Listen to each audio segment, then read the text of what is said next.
Solving the following riddle will reveal the office secret behind the universe, assuming you do not go utterly mad in the attempt. If you already happen to know the office secret behind the universe, feel free to fast forward ahead. David Wong? David Wong? Did you doze off there? Black stuff, this soy sauce. So it's a drug, right? Just tell me what this stuff is, John. Effects don't last that long? Those side effects don't last that long. The effects will last the rest of my life, I think. Why don't you tell me about your friend John? That stuff, Dave. I'm remembering things that haven't happened yet. You got to be really brave to ask yourself the scary questions. Your friend is the only known survivor. The rest are dead. He's not looking too healthy right about now. He'd be opening doors. This might sound stupid, and in many ways it is, okay? But it was one of my favorite stupid, absurdist, sort of How does somebody get into this? absurd, insane horror. And I recently just finished up the novel series for this particular thing. Okay, not going to play all the trailer. You can look it up online. Just some context for this particular thing. Overall, the actual movie that they put out in 2011 is a well adaptation of the actual novel series. So have fun with that. Yes, I'm late to the party and lame with a lot of things. So we're going to do John Dies at the end just as a quick start. Okay, wild, wacky series. Might not be anyone's cup of tea, but I appreciate it for a lot of different things. And it seems that this here is a printed out copy of the completed first draft of the next book in the John Dies at the End series. It will be the fourth. And you got to admire the fact that it really does start on the 4th of July. Very patriotic of this. I am curious about particular things about this guy. Just finished up this one. I have mixed reception. Book one I thought was good. They left out the sort of twist ending of the book, which was probably smart for the movie. Not going to spoil it if you want to get into the book or audiobook in general. So, not quite sure how this is going to go. So, he has the 4th book. I guess I'll give a mini review. 4th one, the previous 3 are right there. Yes, previous 3, okay. Let's actually use this as context. Okay. Come on. Okay, I'm a dumbass. There, I got the perfect shot. Okay. Stupid names. Why the stream? Vincent dies at the end. I will spoil it. John does not die at the end. Okay. Of at least that first book. He keeps on being the mainstay. Okay. Fair enough. Don't want to spoil that. If you haven't watched the movie or read the book, that is fine. There's plenty of opinions out there for that. This book is full of spiders. David Wong is a little bit of a mixed bag there. Definitely changed things up. Hell, you can read any of the books in any order, and it will still make sense. Makes more sense if you do it in particular order, though. Full of spiders. I'm trying to think of how well I would rate that. None of them are great, as I said. They're good, campy fun that are totally hard to follow. So not the greatest traditional storytelling, but as absurdist horror comedies, I think they sort of have a little sweet spot. I have a little affection. Not going to stand it too much, but that's besides the point.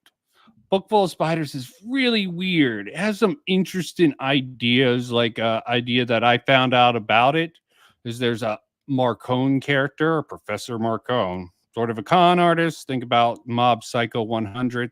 No, not that bad. He's not a fake. He's just not as good as these good old druggy boys. And the general premise is they survive the soy sauce so they can see the other world. Quite an interesting concept, and they're fuck-ups. It's done at a more wacky way than something like Cowboy Bebop, or, where you have the heroes who somehow don't die, but they fuck things up all the time. And that's full of the book full of spiders. Also, handicap representation for anyone who cares about that. But it's plot critical that the girl who joins the group and the love interest for David is without a hand and has other problems. It gets a little bit lame when it gets into the depression matters, but depression does matter, and it sort of fits well within the theme. Gets a little bit preachy towards the middle with and the third book. I don't even know. What the hell did I just read? Yes, that is correct. What the hell did I just read? Yeah, that is truly hell. What the hell? I don't even know how to go into that without spoiling it. I mean, this book full of spiders. It starts with a supernatural spider, and it pretty much becomes a pseudo zombie apocalyptic sort of story. And it fits really well within that. Almost a satirical sort of look at it in an odd way.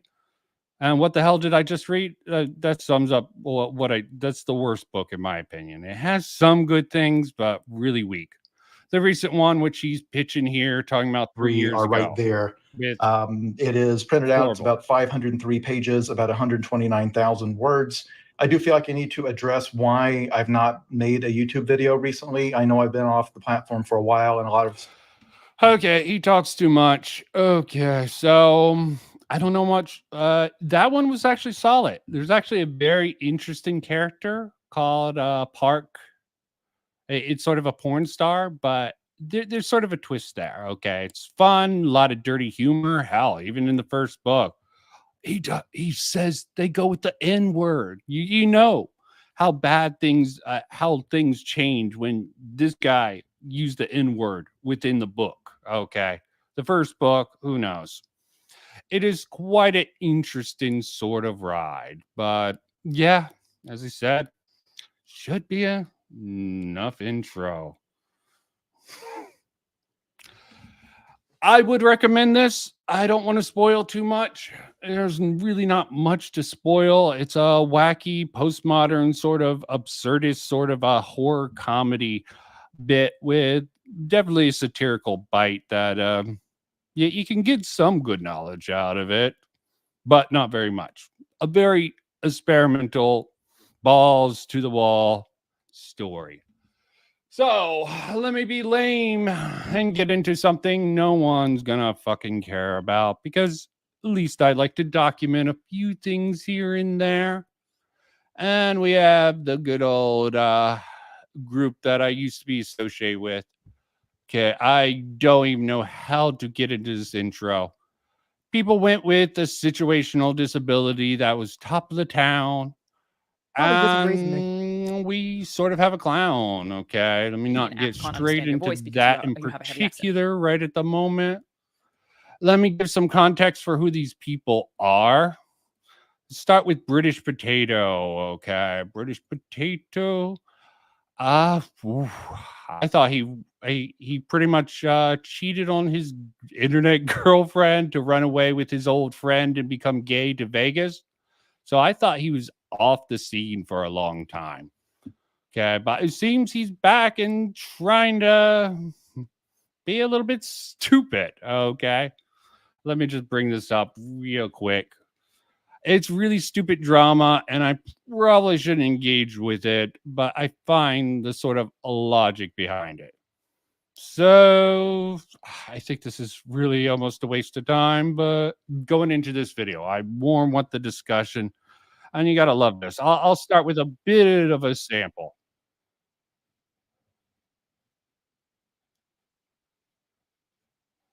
Like this.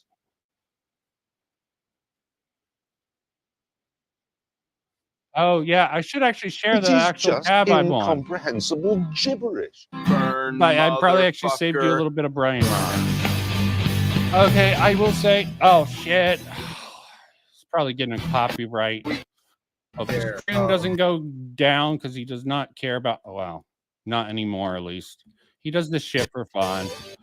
complete goddamn gibberish. I mean, just fucking look hell, at I this could make shit. more sense while being drunk. What's up with that bullshit? And we're going to talk about more crazy Elden Ring takes. Apparently, we're listening for information about the people, journalists, people who play the game, who play the DLC, were saying this game is way too hard, it's too difficult. So we are getting more discussion in that realm once again. People are saying the game is too difficult. Okay. Or now, like this YouTube right here is saying the game needs accessibility options for disabled people, but that is kind of the whole selling point of the From Software series, is that these games was that they're difficult. I mean, before I played any of the fucking games, I always heard that they were fair difficulty. I mean, if I wanted to play a game that's just difficult, I forget how for bad the sake this of guy is.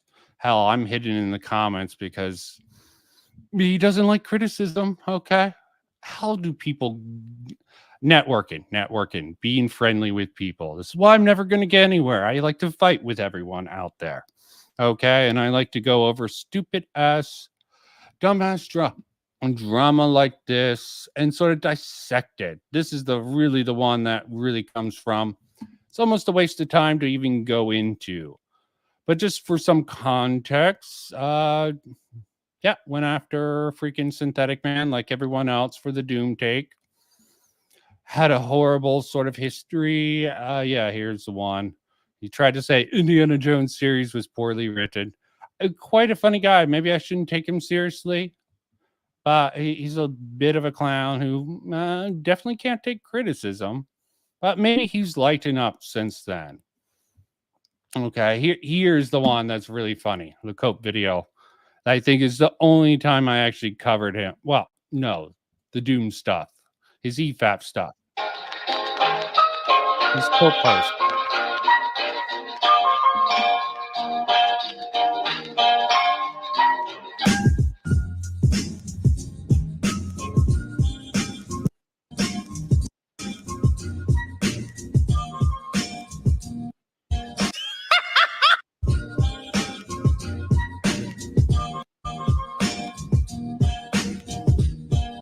Yeah. I mean, I have criticisms of EFAP, but don't be a bitch, is my thought. Message to anyone who think I was being mean to EFAP about Doom Eternal. No, you were just being a little bit of a retard about it. Okay. So that's a little bit context behind that. Probably not enough. No, I was never on EFAP. I've argued with EFAP fans, okay? Leighton Starfish, he does one of the clip channels. Had him on when I had some... it's been a while since I've covered EFAP. Had a whole saga of it, okay? I might even go back over Mahler's video, but who knows? But that's all besides the point. Let me hide this. Hide my shame while I get into this particular talk here. So we have another content creator, a little bit bigger, a little bit less of a bitch. Garten of the Rage. I'm just going to call him G Rage because that sounds cooler. And I don't know. I like names. Okay. There's also Critics, who I like to call Cricks, you know. In the one time I covered him, that was quite interesting during the Anna Waifu saga. I kept on fucking up. Cricks. Griffin fanboy approved. Something like that. It's been a while for that. But he really comes in at the end of this. So let's really dissect this particular thing. Garten Rage. G-Rage. Probably his dumbest take out there. And I wouldn't even say it's dumb. Is that there was one video, he's like, oh my God, maybe Synthetic Man's right. I'm like, no, don't go that far. Okay. I don't follow him too heavily, but he's good enough to be fun enough when it comes to it. He got into the situational disability out there. All of Miss Sparkles. A group of people who would love to hear you talk about EFAP. Interesting? Yeah. That would be interesting. I am a critic of critics of EFAP and EFAP. I am a radical centrist. It's really hard to please me, and I have a little bit of fun with this because in the end of the day, people shouldn't take this shit too seriously. And some people get way too invested in all this online crap. And that's sort of sad. Okay. let's get into this. Make sure I'm sharing this tab instead. We're going up, up, up, and not on the right thing. So here we go. Probably disagrees with me.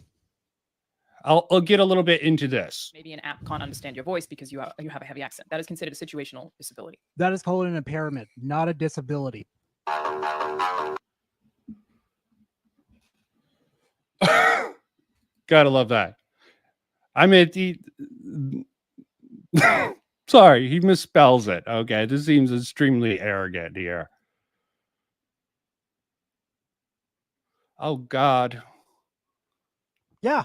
Spoiler alert. Spoiler alert. Strong matches. Same fucking words, but different implications. No, it does not line up. You have strongest matches and strong matches. Okay, words can have different meanings, different degrees. I don't even necessarily agree with G Rage here. Okay, his particular issue is much more minor than my particular one. Bro. Oh, God. Ooh. Somebody didn't watch fucking Alex's video yesterday. Oh, God, I can't stand this. My ass, of course. So much dead air. I can't get away with this. You can skip that, bro. Yeah, skip. I've already seen it or anything. No. I mean, of course not. Obviously, So doesn't mean to be taken Mr. seriously. Maybe he's like I always lofty forget the person's pixels in name a in certain the communities. You know, the laughing bag Of who. the rage. I don't know why. Gara, bro. Just Yeah, Gara. G Rage. So just so easy. Just Sell the Gara. G Fuel, G Rage. Perfect for Like, you. I don't understand why a Rebrand, lot of man. people put the overextension on like that. You guys, don't go fucking harass this guy. Don't. British is one of the good guys. I know he's fucking thinks my take. No, he's not. Okay, these people are just in a circle jerk. Okay. I like G Rage. Haven't talked to him personally. Just this sort of a circle.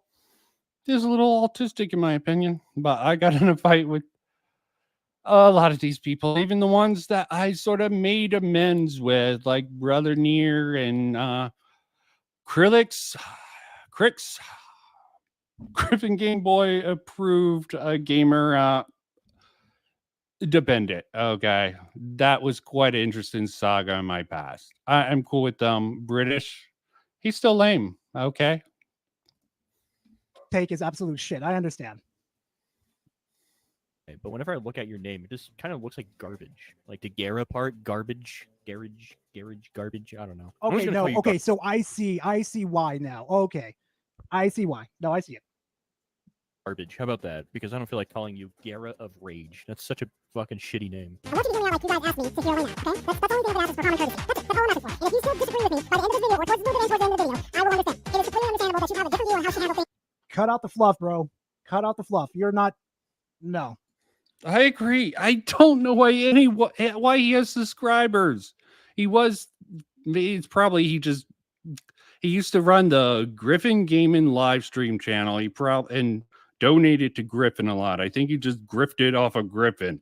Okay, and that's why he got anywhere, you know, working his way up the food chain. Good thing he's turned gay, okay? Working the pole makes sense for this particular person.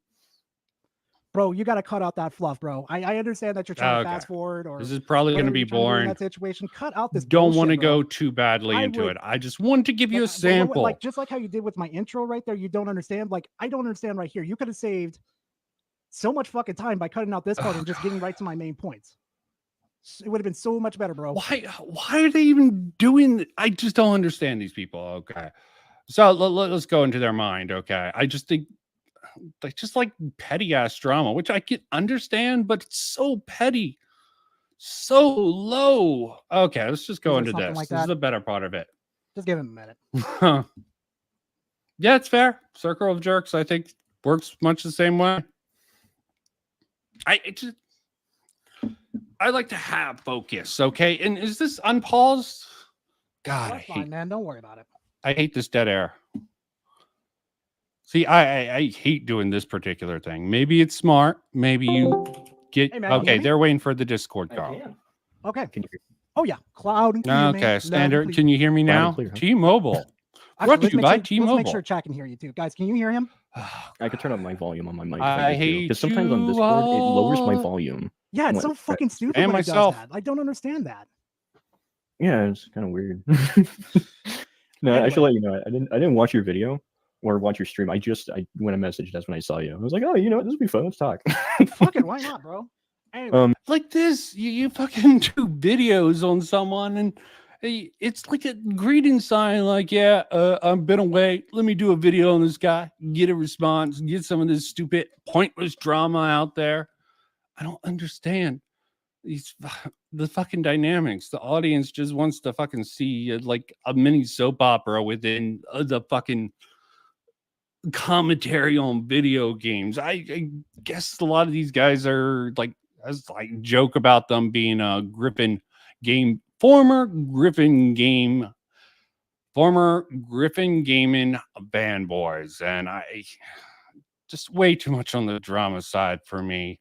I mean, I like a good debate, but damn, going into this like this is just a little lame. But definitely not the audience that I would attract or even want. The only thing I did see. Okay. Sheesh. I think I accidentally called you a faggot a few times. oh, I don't give a fuck, bro. You can call me every fucking color of the name of the rainbow, and I wouldn't give two fucks. Yeah, Hell, I'll it's join in ironic. and fucking go out and Okay. all with that shit. Fuck it. Open invitation. And one thing I Invite did remember Miss you Sparkles. responding to was the bit where you say that I would like kind of like I made videos on other Okay, people's in definitions. case you and want shit. to come Yeah, because I on. remember I used to in. watch your content sometimes and recommendations. Yeah. Why does anyone like this guy? Yeah, and I would always get people on definitions and shit. Yeah, I guess you could see there's like 5 months. But this does fucking highlight the sort of hyper focus that these people do. And this is very telling, at least. This is why I wanted to cover this.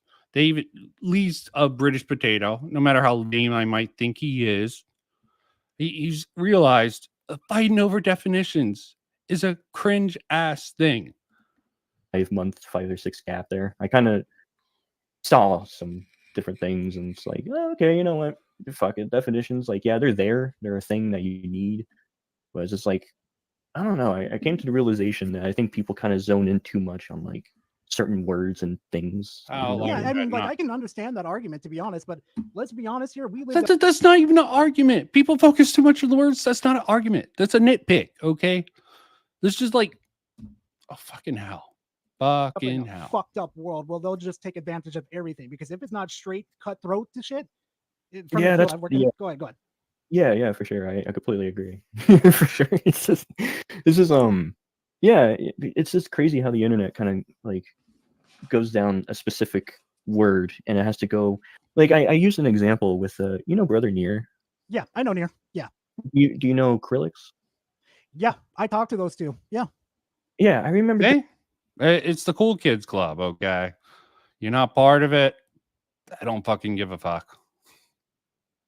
You just have to. It's just an acceptance thing. Okay, I'm not gonna hate on how it works. I understand that's the game that these guys play, and it even works at higher levels. Okay, so I like to look at these low level channels. They fucking legitimately just give you an insight to how these sort of channels work as they're building up. They talk more about this fluff stuff, and they don't hide the sort of what they need to do. And yeah, they can do. I remember them going into a drama like a year ago about like arena shooters. Bro, yes, I remember that. Yeah, and like it was about like an Actman video, and like it was like Near was just like, no, arena shooters are multiplayer, and he used a different term for another one. I think it was boomer shooters or something. Boomer shooters are single. It was boomer. Yeah, and boomer shooters are single player, which I was like, is that really a thing? I always thought Doom Eternal was just an arena shooter. Well, I always thought that. Like the term was pretty much brought in after what was it? After I think it was. Okay. I covered that myself in a video. I would not recommend actually watching it. Okay, I had a little bit of fun with that particular one. I managed to just cut down that sort of stupid little debate with a little bit of commentary, a few jokes here and there. Dude, Brother Near's oh, sorry. I did not hear Miss Sparkles. Hey, you Any thoughts about these particular Spurgs here? Oh, she's out. She's out. Damn. I just popped her in and she's out. Why you got to do a brother like that, Miss Sparkles? Got to be a stream tease. I think it was maybe Doom her Eternal. internet It went started out. to pick up a little more. What the fuck was it? Some relevancy or whatever the fuck you want to call it. You know, some Okay, she's traction. back. So that's how the I term didn't became pop popularized, before. And sorry, I got kicked out. Fair enough. Fair enough. Internet issues with fucking stream labs, stream yards, whatever the fuck you. Yeah, because you can't back out. If you push back out, it kicks you completely. Anyways, I have no clue what we're talking about. I just wanted to be annoying. So what are we doing? What is this about? Fair enough. You can just make fun of the small ass YouTubers. Okay, they're bigger than me, but Well, you die at the end, so. Yeah, I am gonna die. I'm trying to kill myself with all this cringe content. Just to be fair, G Rage man here, he's probably the best out of these sort of salt farmers. Oh, that's a boy. Oh, okay. Oh, G-Rage man. They love the fem boy approach. That's Brother Near's area, who I fought with before, but I'm on decent terms with. So, but British Potato, he's still lame. Okay. I only like one femboy, and but I'm not sure if he's a femboy right now. I think about it, but that is Romeo. Romeo is the only femboy for me. That's all. He's not a femboy. He's a bear. He's an odd mix, I think, between feminine and masculine features. Is there a term for that? Romeo's probably out or doing art. Okay, there's probably a special term for that. I don't know. I'm not gay, so I don't know all those terms. He's my little femboy. Oh, well, okay. He's close enough to a femboy. Okay, definitely more femme than Lucifer. Okay. See, I knew he was here. There he is. He's a little sweetie pie. He's a little cutie patootie. He's a bear club. Okay. But yeah. There would probably be a term for that. Okay. I don't think G Rage here is really a femboy. Okay. I mean the anime styling. Okay. Does this headset make it sound like I'm breathing hard? Because I turned off my fans. Multi kept pausing me because he said I sound like I'm breathing hard. I'm not even breathing hard. So I turned off all my fans this time. Does it sound okay? Does it sound fine? Fine enough for this. This stream's already going to be chaotic enough. Okay. So okay. Not really a femboy, just anime style. You know, Eastern people make even the guys a little bit femme. Okay. Nothing too wrong unless they're traps. It's a trap. Okay. Going into this particular thing here. It is. Okay. Okay. So what are we talking about, though? What is this? Oh, President Sunday? Okay. I don't like President Sunday. This is not Sunday. Okay. This is probably a bigger group of idiots out there. Okay. Except for G Rage here. Okay. I don't know why he's accommodating these people. Okay. At least British Potato. And just to let you know, I sort of had a conflict with this guy who's about to come in. Please give me your impression. Is this guy who's going to be arguing against G Rage on this particular matter sound like a right winger? Because he's trying to claim he's a right winger. I just want your impression of it, just from how he's okay. Who is the right winger? Who? The guy right now? The Acrylics, the guy who's going to come in right now. Okay. Okay. Other input on this. Okay, he's going to come in. Is he beta? Is he a beta male? He's going for it, y'all. I don't know. Yeah. Anyway. There we go. I'm on my phone right now. I'm gonna host That's on the guy. Oh shit! Everything okay? Yeah, just a little short family emergency. Everything's good now though. Oh shit! Well, hopefully that resolves in a good, good way. So. The bull sound. Oh yeah, I'll be back tomorrow. Oh god. Beta. So what's the conversation? I don't know. We kind of just see. They're here to explain what Alano isn't completely retarded and why he shouldn't take issue with it. Okay. You have a lot of tabs, Mr. Martin. Yeah, I hope you are okay with people seeing all your tabs up there. That's not me. That's on the stream. Okay. Oh, okay. My tabs, okay. Stop trying to put this shit on me. Okay. I want to see this shit. Okay. Okay. Yeah, that's all his dumb. I practically have as much, so I shouldn't speak about that. But yeah, just keep bouncing back. Like I know the overall conversation is about like a video potato made. Like, what's the current topic? So oh yeah, I think we're talking about the distracted driver thing. Like, I would be curious what would be considered distracted driving. yeah, because the term of that could just be slinged everywhere. Like, like if I'm getting a blowjob, am I a distracted driver? I mean, here's a good example of a distracted driver that has been situationally disabled. I mean, look at like you have speed traps that like, okay, if you with activate a speed blowjob trap, it'll and flash. giving a driving, I always wonder, like, doesn't the wheel hit the woman's head? Like when you're driving and you're giving a blowjob, No, it wouldn't the depends on wheel the be hit? car. You would know, wouldn't you, That- Mr. Martin? You would know, you pervert. Now, okay, push play. You're a pervert. You would know. You would know, huh? It's the Japanese cars that it's almost impossible. American cars, you know, they are built for the roadhead. Okay. Have you thought about this? But American man can be stoic enough to get the roadhead and still stay on. Okay. Truly.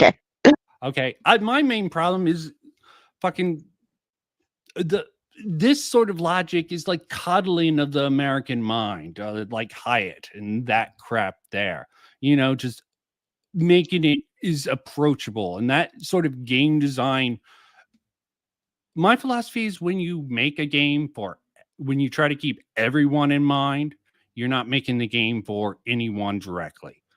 In gaming, it's more of about a niche market. And she was using this horrible argument to try to argue for the pause button. I have nothing against the pause button. I'm not going to try to moral grandstand that FromSoft Elden Ring needs a pause button, though. I'm not against it. I just wouldn't use fucking this sort of personality spectrum to try to defend an opinion about the game having a pause button. Just seems like you're inserting something that not need to be there. Here, I'm gonna share the stream real fast, so it's probably gonna kick. Okay, fair enough. Some of them are so bright where it can temporarily blind you. That would be a situational disability. See, that I can understand though. I can understand that, yeah. Yeah, but then we could throw a drunk driver into this situation too. That's you are. You are impaired when driving under the influence of anything. Exactly. It's still like it's still temporarily, or you're still temporarily impaired at that time. It's like I said before. This whole so the British potato goes on this whole fucking spectrum about fucking why are we arguing over definitions, and now they're just fucking coming on to explain, I guess, why he's wrong. They're being nice about it. Okay, it's just this does not seem like something right. Maybe just rightoids have become more woke. Red pill woke, okay? So sensitive. And I can understand. Krillix actually explains why this issue would particularly mess with him, but he's going to get into it, okay? This whole fucking shit right here is just not fucking necessary. It's just like, if you want I mean, to it also, go on. It doesn't make an excuse for drunk drivers, because I have seen your video, Gara, like the original. Like, it doesn't really make an excuse for drunk drivers, because even if you're driving with a disability, like if you're heavily visually impaired, like just normally, you're still held like extremely accountable for your actions if you do mess up in driving. And I have a good example of this. I have an uncle that actually we're talking about video games, and why are we getting on this fucking topic? That's what I don't understand. Okay, Well, what are they supposed to be talking about? Sounds like some women talk. Okay, I don't know what they're supposed to be talking about. They're going with this fucking shit here. Women talk. You and Multi are some sexist little punk faces. Women talk. I'll show you women talk. Show you. I'm gonna own it, okay? I just don't know how we get from this. British Potato did this video, really crappy video, but that's all his videos. He just sucks a lot of dick to sort of around the community to sort of get his name out there. Someone called British Potato. It's a horrible name. British Potato. It's a horrible name, and it fits him well because he's a salty spud of a man. Okay, as I said, he did a sort of he sort of went after Rags a while ago, and he got really salty about that people were criticizing. I went after all of EFAP, Mahler, and I'm fine. I don't need to make people were being so mean. Oh God, man up. And take a stance. Have some balls, okay? Krillix, I can understand in this particular case. He explains why this particular issue concerns him. Lost a feeling in his legs, but then he started driving again. And like every time he drove, he said, "Man, I really hope I don't crash." Oh I'm gonna get my fucked." god! And he actually Yeah, did pretty good. Yeah, if he you also know you have a disability, huh? You first, Mateo. Oh, I don't know what I was gonna say. All of that just got exploded out of fucking nowhere, bro. It was so fucking stupid, man. I'm like, oh my. It's interesting to see the YouTube landscape these days, if I'm honest. Yeah. Because like I don't know, it's been like this for a while. Yes, you don't know. Oh God, you are part of the problem. Fucking hell. You said you do a video out of nowhere, just and when the person responds back, you fucking use this as a chance to get on stream. Okay. Little women. If you're not cool enough, you're not part of the in group. You don't play ball. You don't play the game. You're not a former Griffin fanboy and suck the cock. You get nowhere in this environment. This is why I'm not going to get anywhere. Fuck sucking. For a while, where it's just debating terms and definitions, and it's like, unless it's a lady, then you be sucking whatever the fuck this thing. Hell no. I was friends with Anna do. Wife when I still did a hit piece on her. Not a hit piece. I did a critique of her when everyone else did. But it was also sort of a backhanded thing. Like, these dipshits don't know how to critique people properly. Let me show you people how to properly critique. I think I called it how to critique Anna Waifu's video. Okay. She was a little bit salty about that. Trust me. She was even someone I was cool with, and that might have hurt our relationship. God rest Anna Waifu's soul. Her synthetic man became too cringe that she couldn't take it. Then her community's like, you're the synthetic man's biggest simp, but you're criticizing him. Yeah, Anna Waifu. Ooh, Anna Waifu. She That's had a gay funny name. branding, okay. Yeah, you are. You're adorable. It's okay. You can get away with it because you're handsome. Oh, sure. I'm good. This thing is showing us a bunch of weird, terrible drawings that like a heavy accent's a problem or something. Like I mean, the heavy accent one I do understand though, because I've seen some people with some hardcore heavy accents. So. What is this picture we're looking at right now?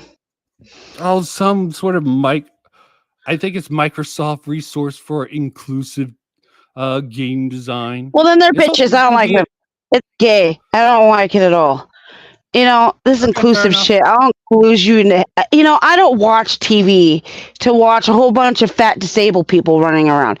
If I wanted to watch that, I'll just go outside. I watch TV to watch attractive people. They deserve to be on my TV. I get so tired of this. It includes everybody. I don't watch TV to watch your fat ass on my TV. That's just my opinion.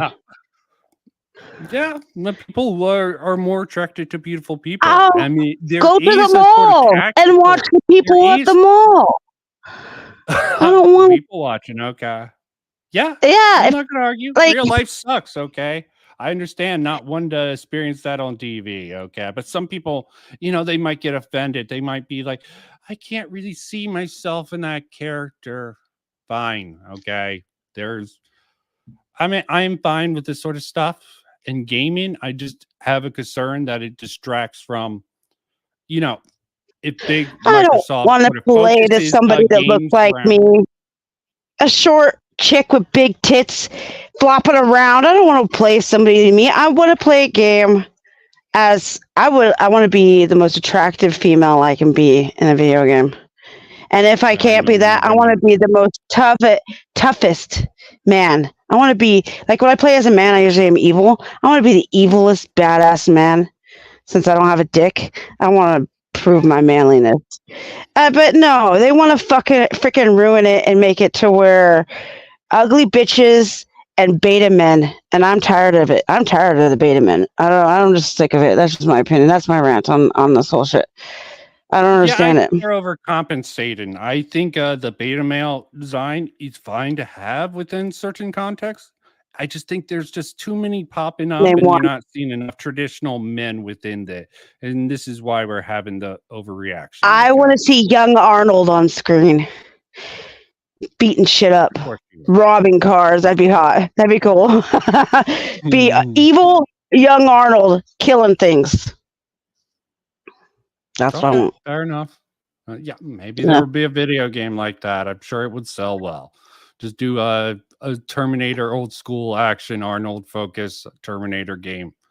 Yeah, the thing about this is also another problem. I'm not going to be too hard on the people who are pushing hardware because they want the realistic graphics, and this is why we get a lot of ugnification. They're trying to be something that most gamers don't want them to be. We don't want movies. We don't need hi-fi. We care. Most gamers, there's different gamers. So there's different gamers, but again, this is why fucking making games accessible for everyone just because of how the price of these games, how much they spend. And a lot of people don't want this. This is why fucking retro or AAA and maybe a few AA indie games is what I'm more on board with overall. Okay. It's just this sort of shit is a distraction from things that actually matter. It's like too many cooks. Okay. You're trying to balance every game to be accessible for everyone. FromSoft doesn't do it. Oh, well, they've been trying to tweak their sort of model from, because I've been in this since Demon's Souls, okay, from the very beginning, okay, and I've noticed the sort of shift on it, okay, them experimenting with the games, but they were rejected because their initial concept was so radically different. It was hard to push out their games in the beginning. And now after so many years, they finally have this successful title. People want to nitpick it, find problems. Where were you there in the beginning? Why were you not supporting it? It just seems a little fucking reductive, okay, that FromSoft wanted to do something different. They got sort of that made them making the game they want hard to finance. And when it comes to when they crawl up that after a few games or finding their sort of style, they get all sorts of bullshit criticism. I mean, there's definitely things to criticize it with, but damn, it's just lame. And focusing on this sort of shit to say there should be a pause button is double woke gay. Well, like you, do you know? Remember CinemaSins? Do you remember CinemaSins? Yes, nitpicking. Yeah. Yeah, nitpicking. I think that ruined movies for me, and then always like being really critical. It's a movie, and I think it ruined movies for me. That type of thing. Yeah, CinemaSins sent my son a free T-shirt and happy birthday. Yeah, I think that I realized. You say fuck those guys. Yeah, I did. Fuck those guys. Yeah, I stopped watching, but you know they're really sweet. On my son's birthday, when he turned 15, or 16, 15 or 16, they sent him for his birthday. They sent him a T-shirt and a little birthday card on their own. I said, "Would you please send it to my son?" And they sent it. It was really sweet. Yeah. Okay. But anyways, but what I was gonna say was stuff like that. Though I think we're way too critical. Like we can't just like everything's got to be super realistic. Like I think it's ruined things to where we can make everything. Why can't we can't just like? I realize I pick things apart. Like why does it have to be so realistic? Okay. Yeah. And why attack it for doing its own thing, like Kingdom Come Deliverance? There's no black people on it. Okay, I'm not using this to harp on them. Okay, it was just really lame that they fucking did that. Okay, because it's historically accurate. Then well, now if it's historically accurate, then that's I think you have a right to pick it apart. If you're coming off saying I'm historically accurate, then there should be no black people in British Victorian era. That was in Britain, and I think there was actually a few black people in like Victorian era, but you focus on that might be a little bit. It might be interesting, but you would take a really good writer to sort of work that in. You got to correct. Okay, show me these black people wearing the Victorian dresses and being do it. Since you have to correct me on wearing dresses, okay? They weren't high society. I'm not saying they're high society. They were in the wings, okay? Yeah, I'm not saying that they were how they portrayed. There is a sort of limit there. Right. Okay. Like there's a what? Oh, the Queen. The Queen. What was it? Yeah. What? Where they made her black. Cleopatra or the actual Queen shit or the I forget which. How do I Queen. turn it down? How do I turn it down? You told me to turn it down. Did this turn it down? How do I turn it down? Hi, Lucifer. Settings. Go into settings. I actually generally go with There. He had it. Go into settings. He had Audio. it. I cannot pronounce her name. I turned it down though. Does that work? No, it didn't. Mic Did it? volume. I always go with automatically adjust mic volume. Okay. Okay. Hold I on, don't know. Lucifer. I don't know how to do that. Hold on. Let me go to the settings. Okay, I'm gonna play because I'm trying to kill myself with this absolute autism. This is the goal tonight. Vincent dies at the end. Okay, I'm gonna go. You don't understand on the chart, Gar? No, I mean I can understand them all perfectly fine. You know, it's just that some of these terms that are used here are that could be very, really Gar, that could be very abused. It just I mean, in defense of the original. Yes, they can be abused. Okay, the heavily accented. How does that fucking affect video game play unless you have fucking video game voice chat? You don't need to be in voice chat. There's tools to fucking get around it. Okay, just that's frankly not really okay. What I'm gonna watch tonight's gonna kill me. Okay, that's gonna be what's gonna be the death blow. Okay, I am saving this away. It's almost every stream, but this one's going to be particular. Okay, these sort of original video though, like of the accessibility consultant, she explains like each one that matters. She explains it and gives an example. Yes, she's a social media influencer who's also exicity. Oh, whatever. My tongue's going fucking rampant here. Okay, she jumped out. She's back in. Yeah, I was trying to fix the volume. I don't know if I fixed. I don't think I fixed it. Sorry, guys. Okay, just use your inside voice, Miss Sparkles. I know you can get a side. I'm not yelling. I know. I'm making a joke. I'm making a joke. Okay. You wait. You're getting it. You're getting it. You getting it. Okay, let's move on. Move on. Oh yeah, but I mean, like I said again, if it's not like a defined term, just cut throat, right? Like for example, right here. Right in the scene area, you know, we were blind. Okay, yeah, understandable. There's no deviate from the original definition. It's just, oh, you're blind? Oh, well, I don't know. After that, I'm sorry. Is that her name Elena? Yeah, her name's Elena. I think so. That's a stupid name, but you get her. High quality commentary from a British potato. Sorry, I probably the main thing is morons annoy me. Okay, maybe British. Why do you apologize? Don't apologize. You apologize too much. Stop.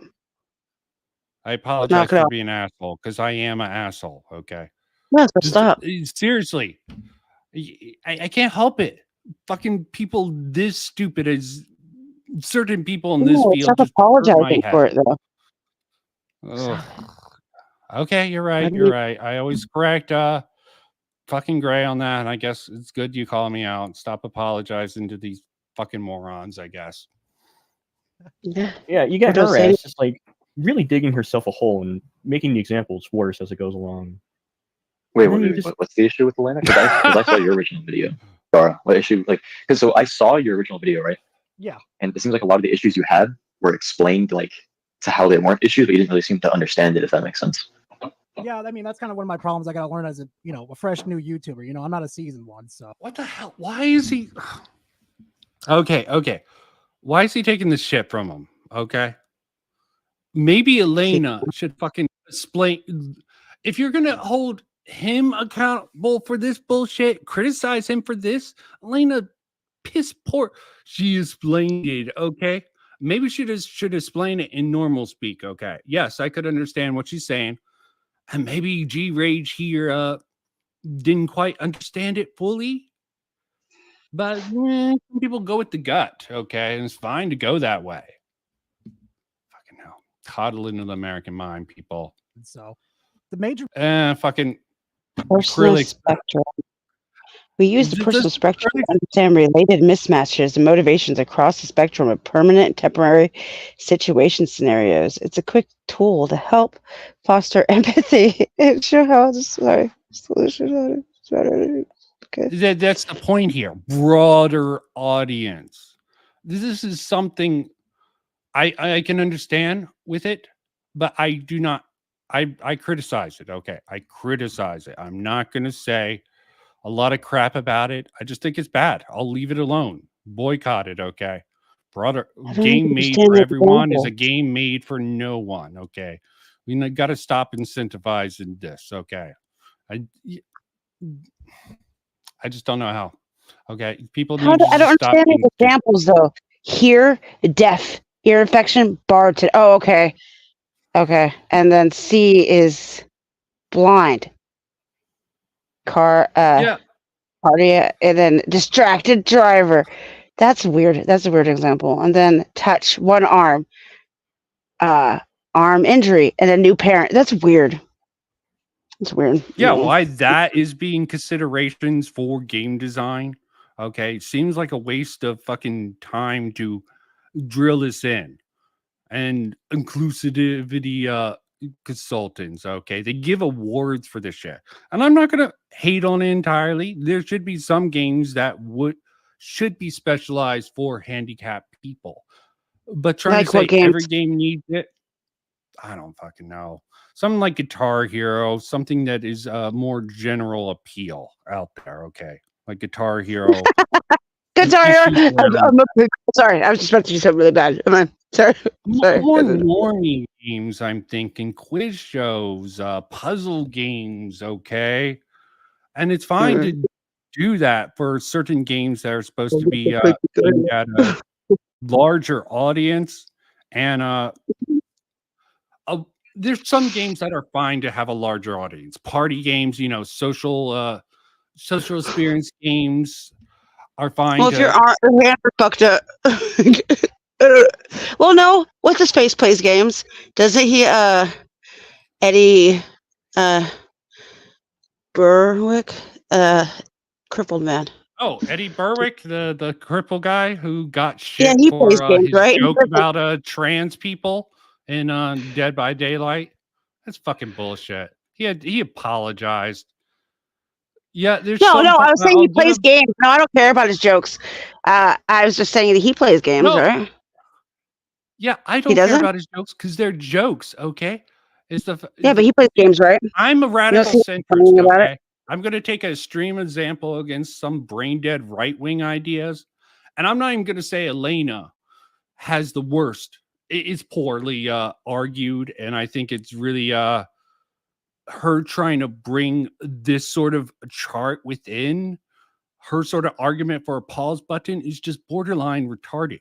Why do you need that? Just say, I think the games, it would be nice if they had a pause button. And I could agree, okay? Bringing out this whole chart and having people go over it like these guys here, I don't even know, okay? What the chart is for to go over. What do you mean? Okay, let's go over this all. Let's see what he does. I think I didn't rage quit, but it's been a while since I went over this, and I don't even know if I fully paid attention. I'm in critical mind mode now, so. Major problem I have with this whole fucking argument that's being presented is how the defined terms are being displayed, Just like, I guess, but she makes it very clear she's not talking about medical disabilities. Like, she makes that very clear that she is not talking about someone who's actually blind or someone who's actually deaf or who's crippled in a wheelchair. But then again, here's the thing. Then why are, blind people, deaf people, people with one arms being compared between new parents, distracted drivers, and bartenders? Yeah, exactly. Actually, why? I guess if you look, it's not in the same category. Yeah, I would assume it's not the same. Deflection. It's not the same category. We're talking about the lady who says being a parent is a disability, aren't we? Yeah. How old is her kid? How old is she? Arguing over like my age. She probably has a new baby or something stupid because women my age are having babies at this age. It's just dumb. But I played games when my kids were babies. I played just fine. Fair. I've seen some retards come after her, like not going to name any names. Smash JT. Talking. No, it might have not been Smash JT. I've seen one stupid I hate article. Smash JT. Anyways, It might have been the Trent report, the retardation of those people who do articles and do YouTube, talking about. I think it was actually the Catholic Justice Warrior, Rosary Warrior Trent of that Park Place, saying, "Oh, look, she did this video about being pansexual like the same day on the other channel, and she's trying to do this to foster." I'm like, what the fuck is with this fucking brain rot? Okay, she has a certain brain rot, but someone like Trent and probably even Smash JT, if he's even being honest and genuine, which I don't think he is, he could be just genuinely that retarded to get scammed by Tommy Tallarico with the Migas crap. That's going on with View Tech. That's all I know about Smash JT. Yeah. Okay, but yeah, retarded on a couple different levels there. But this is retarded in a different way. This is hyper understanding, hyper giving her a pass. Why? I don't fucking know. Because other people are mischaracterizing? No. How old's her kid? Huh? How old is her kid? She doesn't have a kid even, okay? She used it as She a doesn't hypothetical. have a kid? Then what is she used it talking as a about? hypothetical. She's Oh trying to God, be concerned I for hate her. other That just gamer made me hate parents. her. Yeah, I hate her. Fair enough. I hate her. You just made me hate her. That just made me hate her. I thought she had a kid. Dude, how old is No, she? he didn't. Go to hell. You made me hate her. Thanks a lot. Now I hate her. I thought she had a kid. I played games. I was like really good at Call of Duty Black Ops when my second was a baby. And I'm not disabled. I'm not considered disability. I just would get up and feed my kid when he wanted to be fed. She doesn't even have a kid. She's saying if you were playing that game, if you were playing the game and something your child was getting into and you needed to pause, which if you're online, that's still going to get you killed in Call of Duty or any of those sort of multiplayer games. Depends on what mode. You could pause the game but she has no room to talk. She's not a parent. And she's also pansexual, apparently, and that's part of this. Oh, wham for her. She cried more. I don't want to hear nothing coming out of her mouth. Now I'm mad because I had little ones, and my second, his first word was go go go, and he'd run into crap in his little walker thing. I played games at night when he was in bed, asleep. Okay, so she has no clue what she's talking about. Screw her in the pause button. This is stupid. Watch something else. Now I'm mad. What do you want? Why are you doing this to just yourself? arguing over this. I'm trying to. This is just autism, okay? I'm making because let's just make fun of it. Shit. More than So the ones far left are permanent disabilities. People don't have kids have no temporary disabilities, and the ones we on the will right are get situational something else. disabilities. Maybe you can They're not like defend category. a smart boy. But no, like there's different ones for each. It's like a foreign concept to me that I'm just not registering. It's like I don't know. It's what? Yes, because it's gobbledygook. Yeah. I think G Rage understands on a personal note. He's just being friendly with these people for I don't know what reasons. Okay, I am going to be as friendly as I want with these people. Okay, if they can't deal with some criticism, I'm not just going to accept this crap from these people. Okay. Like, okay, I have my opinion. You can have yours. Don't say I don't understand this. I understand this. I disagree. I think it's just fucking dumb to actually defend her too hard. Okay, on this when it's a particularly tuned thing. It's called Garden of the Rage. Okay, he has a branding. Okay, it's over the top emotional. As I said, his stupidest take that I've seen from him is worrying that maybe Synthetic Man was right when the Sweet Baby Inc. stuff came over. I'm like, no, don't do it, okay? Both Sweet Baby Inc. and Synthetic Man can both be retarded, okay? At the same time, okay?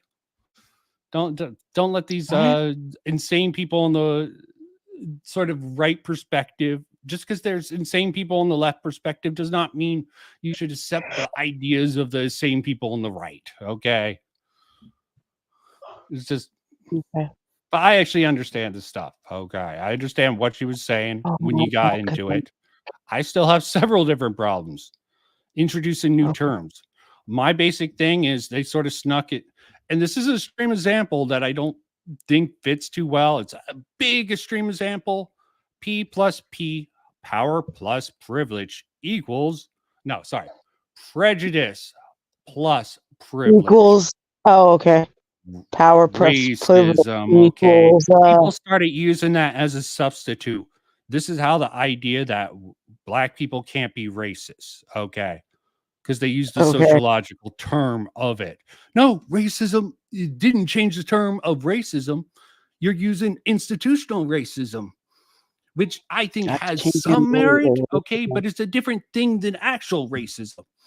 You need to, because people are not institutes, okay? People can have power, but they can also, even powerful people can be racist, okay? It has nothing to do with actual personal racism of a person. Again, this is just something I'm very wary of getting introduced into the sort of lexicon of the language of how we talk with gamers. Okay.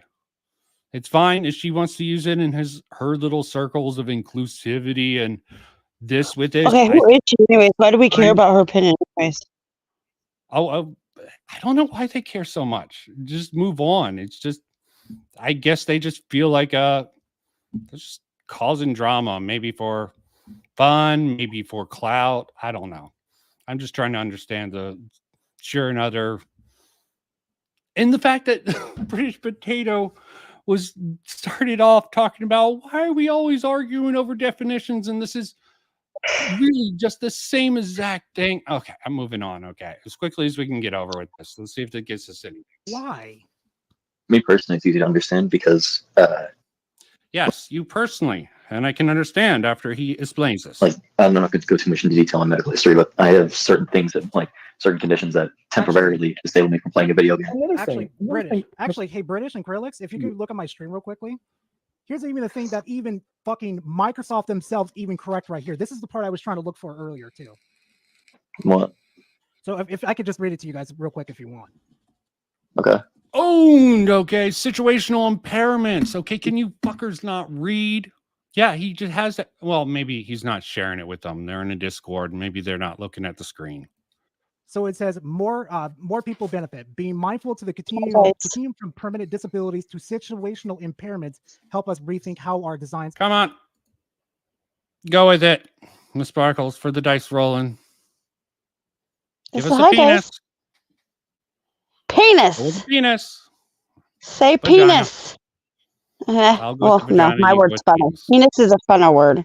Hi, Dice. Designs can scale. Well, what about coochie? Is that a good word? No. Okay, let's not get too much into it. Okay, Yeah. okay, you learned In new something. ways. So it's Okay, just you like, learn something every day. how did it train?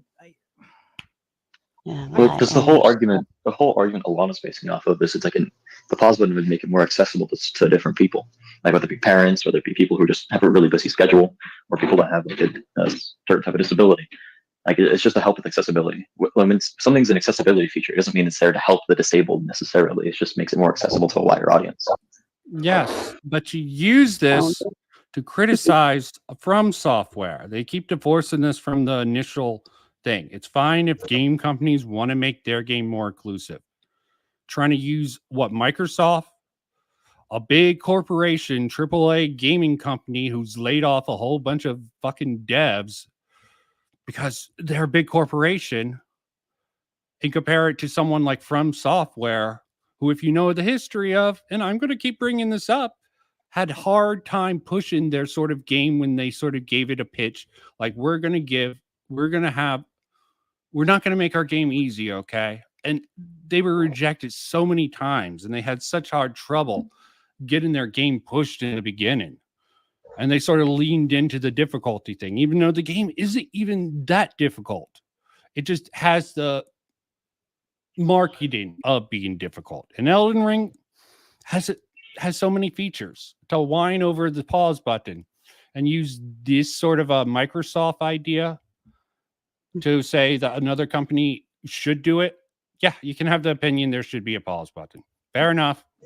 But You want to know using what this else is fun argument to for say? why they should, You that's want to know my what else issue. is fun to say? Say it. Say it. I'm a snickety snack. I'm a snickety snack. Vincent Martin's Okay. snickety snack. Oh, I have a greater phrase. Okay. No one ever uses this. Oh shit, did I forget it? I did. Okay. Oh, yays on parade. Okay. No one seems to get that saying. Okay. It's original What Vincent is that? Martin's saying. It's something you have to visualize. You have a whole bunch of the word yays and they're on a parade. It's something you need to sort of lean into. Yays on parade. Okay. Gays on parade. You have to visualize all the yays sort of being on Oh, the parade. gays. Though. That's why no one. I thought you said gays. Yeah, it's like yay, yay, yay. You know the BGs. Oh, I thought you were saying like G-A-Y gays. The gays on parade. Gays can be on parade. They shouldn't wear fucking too revealing clothes around children, though. Okay. King Cat Pride thing. I'm not the biggest fan, but I don't want to comment too hard on that. I mean that is true though. Yes. Like the pause button function. Yes, there needs to be a pause it's function. fair Like, enough. I'm sorry, I'm not even gonna debate that. You know. And you know what? I'm always living on a street that's like really close, so it actually does annoy me. I also used to live in like the gay district in my little city, so that's what I get. I don't know why there's no pause in the game. I mean, there is though. Yeah, let me rephrase that. Why is also another thing? Fucking Elden Ring has a certain concept behind it. It's a community building thing, and with in the original, it was just like notes that you could leave on the ground. Okay, as it's gone on, it's just something that people go to the internet. Some people can experience it and learn this stuff for their own and find their own experience. The fact that there is a hidden pause sort of menu is so on point for a From Software game where mysteries are half the fun sometimes. Or go if you don't like the mysteries, you can look up on YouTube, try to find a guide. Okay, we're in a very interesting culture now. Why is there not a hotkey button to pause the game? Exactly. I mean, Doom. For God's sakes, Doom Eternal has it. I know Lady Gaga, a little bit of Pink. Okay, not the biggest doesn't fan. Sekiro have a pause? I remember people saying. Sorry, I really go with audio over modern music. Okay, I was never even a music guy. Okay, sorry, I hate to say it. I can appreciate Lady Gaga and Pink. Okay, there's some people I don't respect in modern music. Beta. Stop it. You you started strong, and then you back out. And then you're like started strong, and then you apologize. And then you're mean, and then you say, I can understand that. I hate you. And then you're like, oh wait, but no. Why do you do this? I'm a paradox. Double Okay, down. I'm paradoxical. I'm a paradoxical person. I'm not Spoon. Okay, I'm always going to be willing to listen, but that's assuming you push it back against my ideas. We'll have a fight. Let's have some fun with that if you want to push back. You're making it hard to know what your ideas are when you're always saying apologizing for your ideas. I'm trying to help you, sweetie. Or being an asshole. It's self-awareness. I'm aware I'm an asshole. Okay. I don't want to be one, but I also I can't help my nature. Okay. Very clear when it comes to the parenting thing. She said like explicitly it's not an excuse to be a shitty parent, and like she already said she would prioritize the kid over the game, which does shit like anyone would. It's just the complaint is I would like to pause the game. Make you choose something like that though. It's like there's no pause in the game. It makes you choose like okay, well of course I'm going to choose the kid, but it's still infuriating. You know? Yeah. I mean like me personally, I don't have a kid, but when it comes to like a situation I've been in when playing Elden Ring, I used an example where I was getting a call, like getting a phone call while in the middle of a boss is a pain in the ass. I have a certain condition where under certain circumstances I can begin to lose feeling and control of my fingers, and if I don't like treat it or take care of it in a timely manner, I'll start to lose things like my eyesight and my hearing.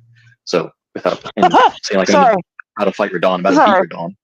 What? Yeah, I can understand why Krillix is arguing for this. Okay, he has certain conditions. What do you mean?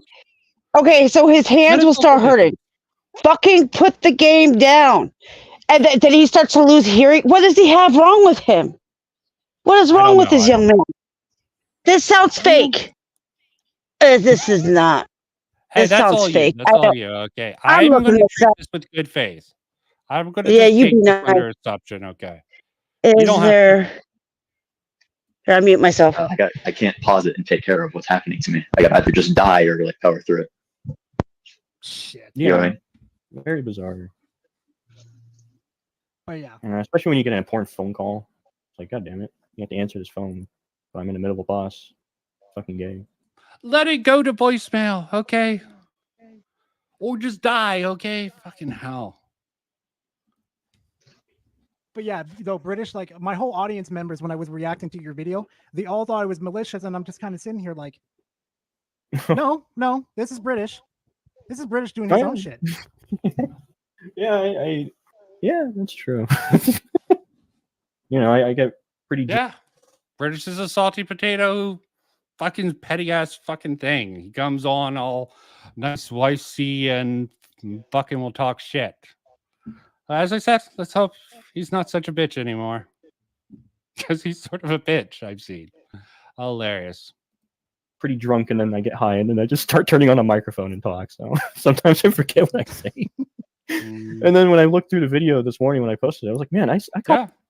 Those people do have arthritis. They do have issues. Hell, even I have it at times. I have to take a break. Okay. And I'm fine with people saying, yeah, I would like a pause button. But I just don't like this being used to advocate for an Eastern company to include it. It just seems like a very sneaky way. And the fact that she is an inclusivity consultant, so this is her work, okay? And, if she, as a popular streamer who's pushing this, I am very skeptical of her using this argument for FromSoft. Such a big game, okay? I'm just very skeptical. Okay. I can say when the pause button is fine, but He's full of shit. There's nothing that leads from your hands to your fucking ears to your eyesight. That I have rheumatoid arthritis, and I don't go blind. That's the closest thing that he could. He is full of shit. Why do people keep lying about being sicknesses? This makes me mad. I'm on a rant now. Why do people keep doing this? Like Boogie and his cancer bull crap. Stop saying you have crap. okay. Yeah, everyone excused. Oh yeah, and hearing. It starts with pain in his hands, and then his hearing and his vision. But he still fights through it and plays the video game because he doesn't want to die. Okay, you totally straw man in him. I'm not going to stop you because it's hilarious. Okay, continue. He's a liar. He is full of it. I have the closest thing I could find was rheumatoid arthritis, and dude, no, that's it. Done, dude. X'd out on his stinking lying ass. I thought my hands didn't go, and then they go down, and then my ears, and then I can't see. Oh, people are babies and liars. Sorry, we're done. I agree. I agree with the sort of a coddling of the American mind. Sort of a, yeah, everyone wants to be a victim. I have concerns about that. I think even people with disabilities would find this somewhat offensive. That's also another concern with this.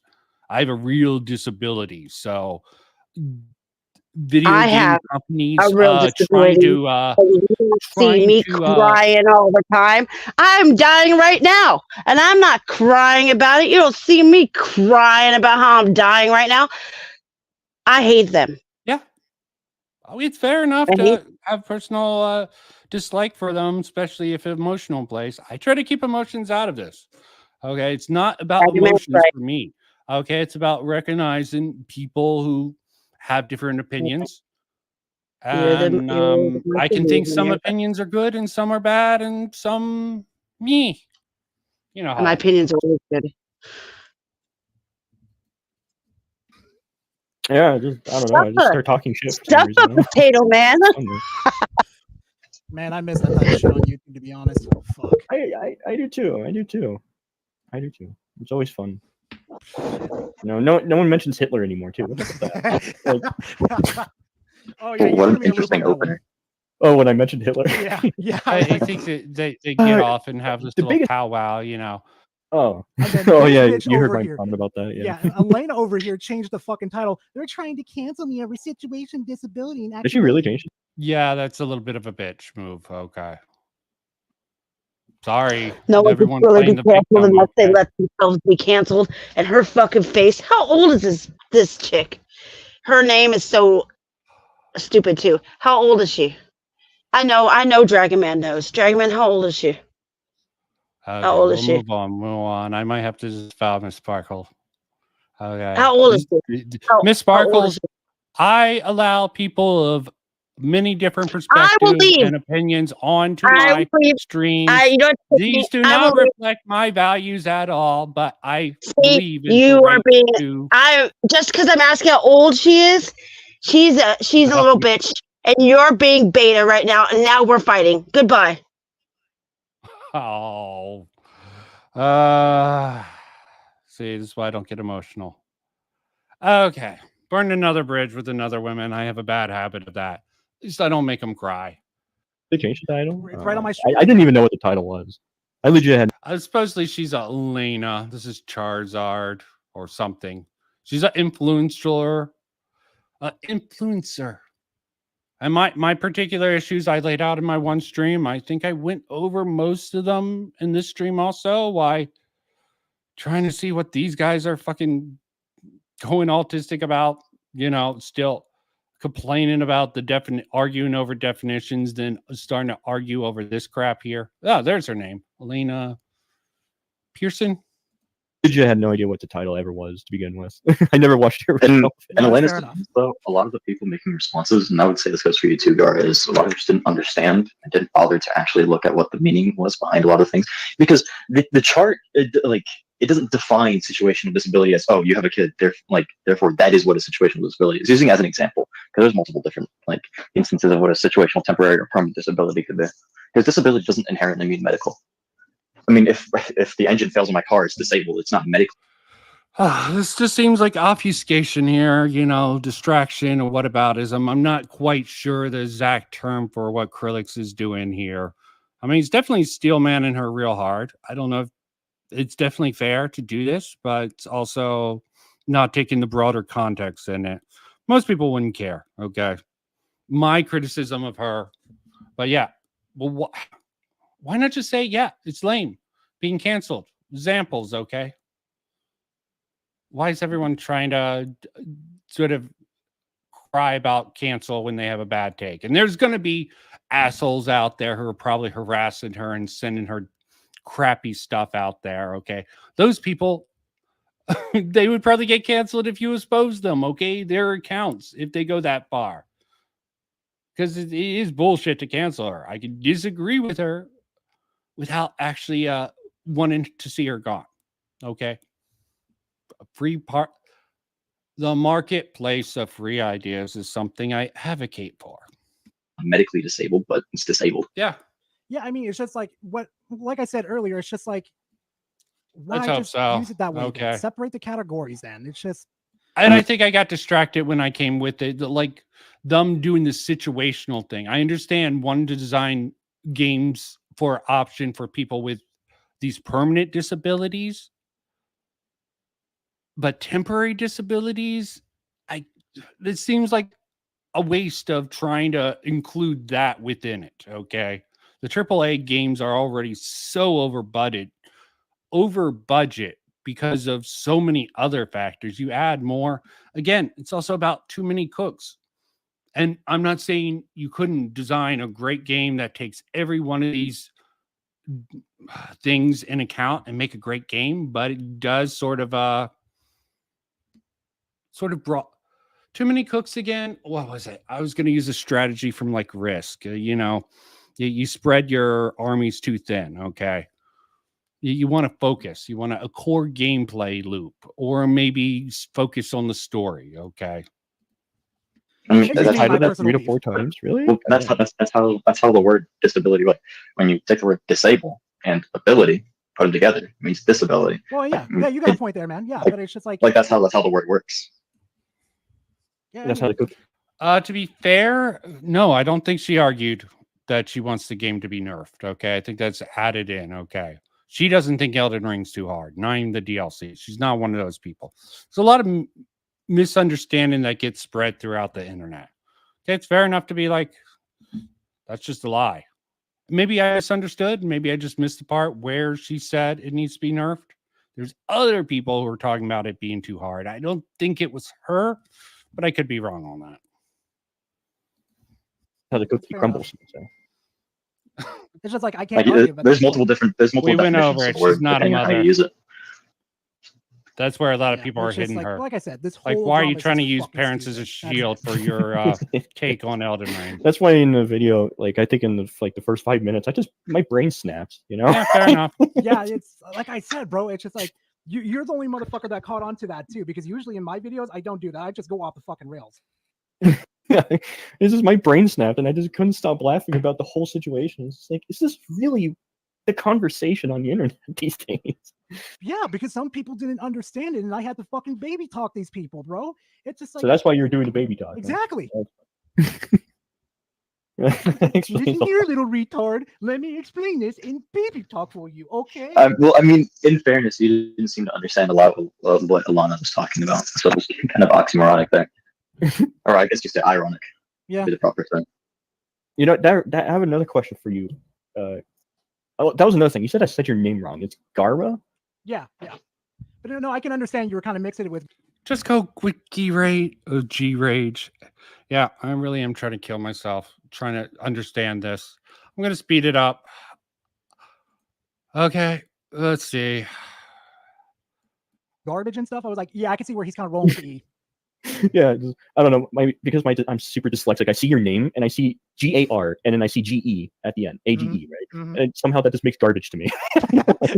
Oh, trust me. Don't worry about it. I've been called worse because I have my name spelled like that. They'll just take the rage off and have like hobo, fat ass. It's sort of interesting that you give criticism when you really got nothing. You're dyslexic. You're not understanding what other people are saying. So you do a shit post to sort of get some engagement. I mean, it's a great sort of. It seems to work in this particular community here, but I don't understand why this sort of functions here. And maybe someone can put in the comment why this fucking stupidity happens at this level. This is a fucking channel that does a lot of salt mining. Okay, they take a lot of the piss out of a lot of people. And okay, let me just finish it up. Ass or something. Just fucking. I have a habit of fucking giving up too I'm sitting soon. here like y'all some motherfuckers. You know that. But that wasn't what I was going to ask you. Oh, I remember now. Your sentence structure. Wait, what was up with that? You go off script? Like, do you use For that one, for that video specifically, I went off script. I said, "Fuck." Wait, so do you normally use a script?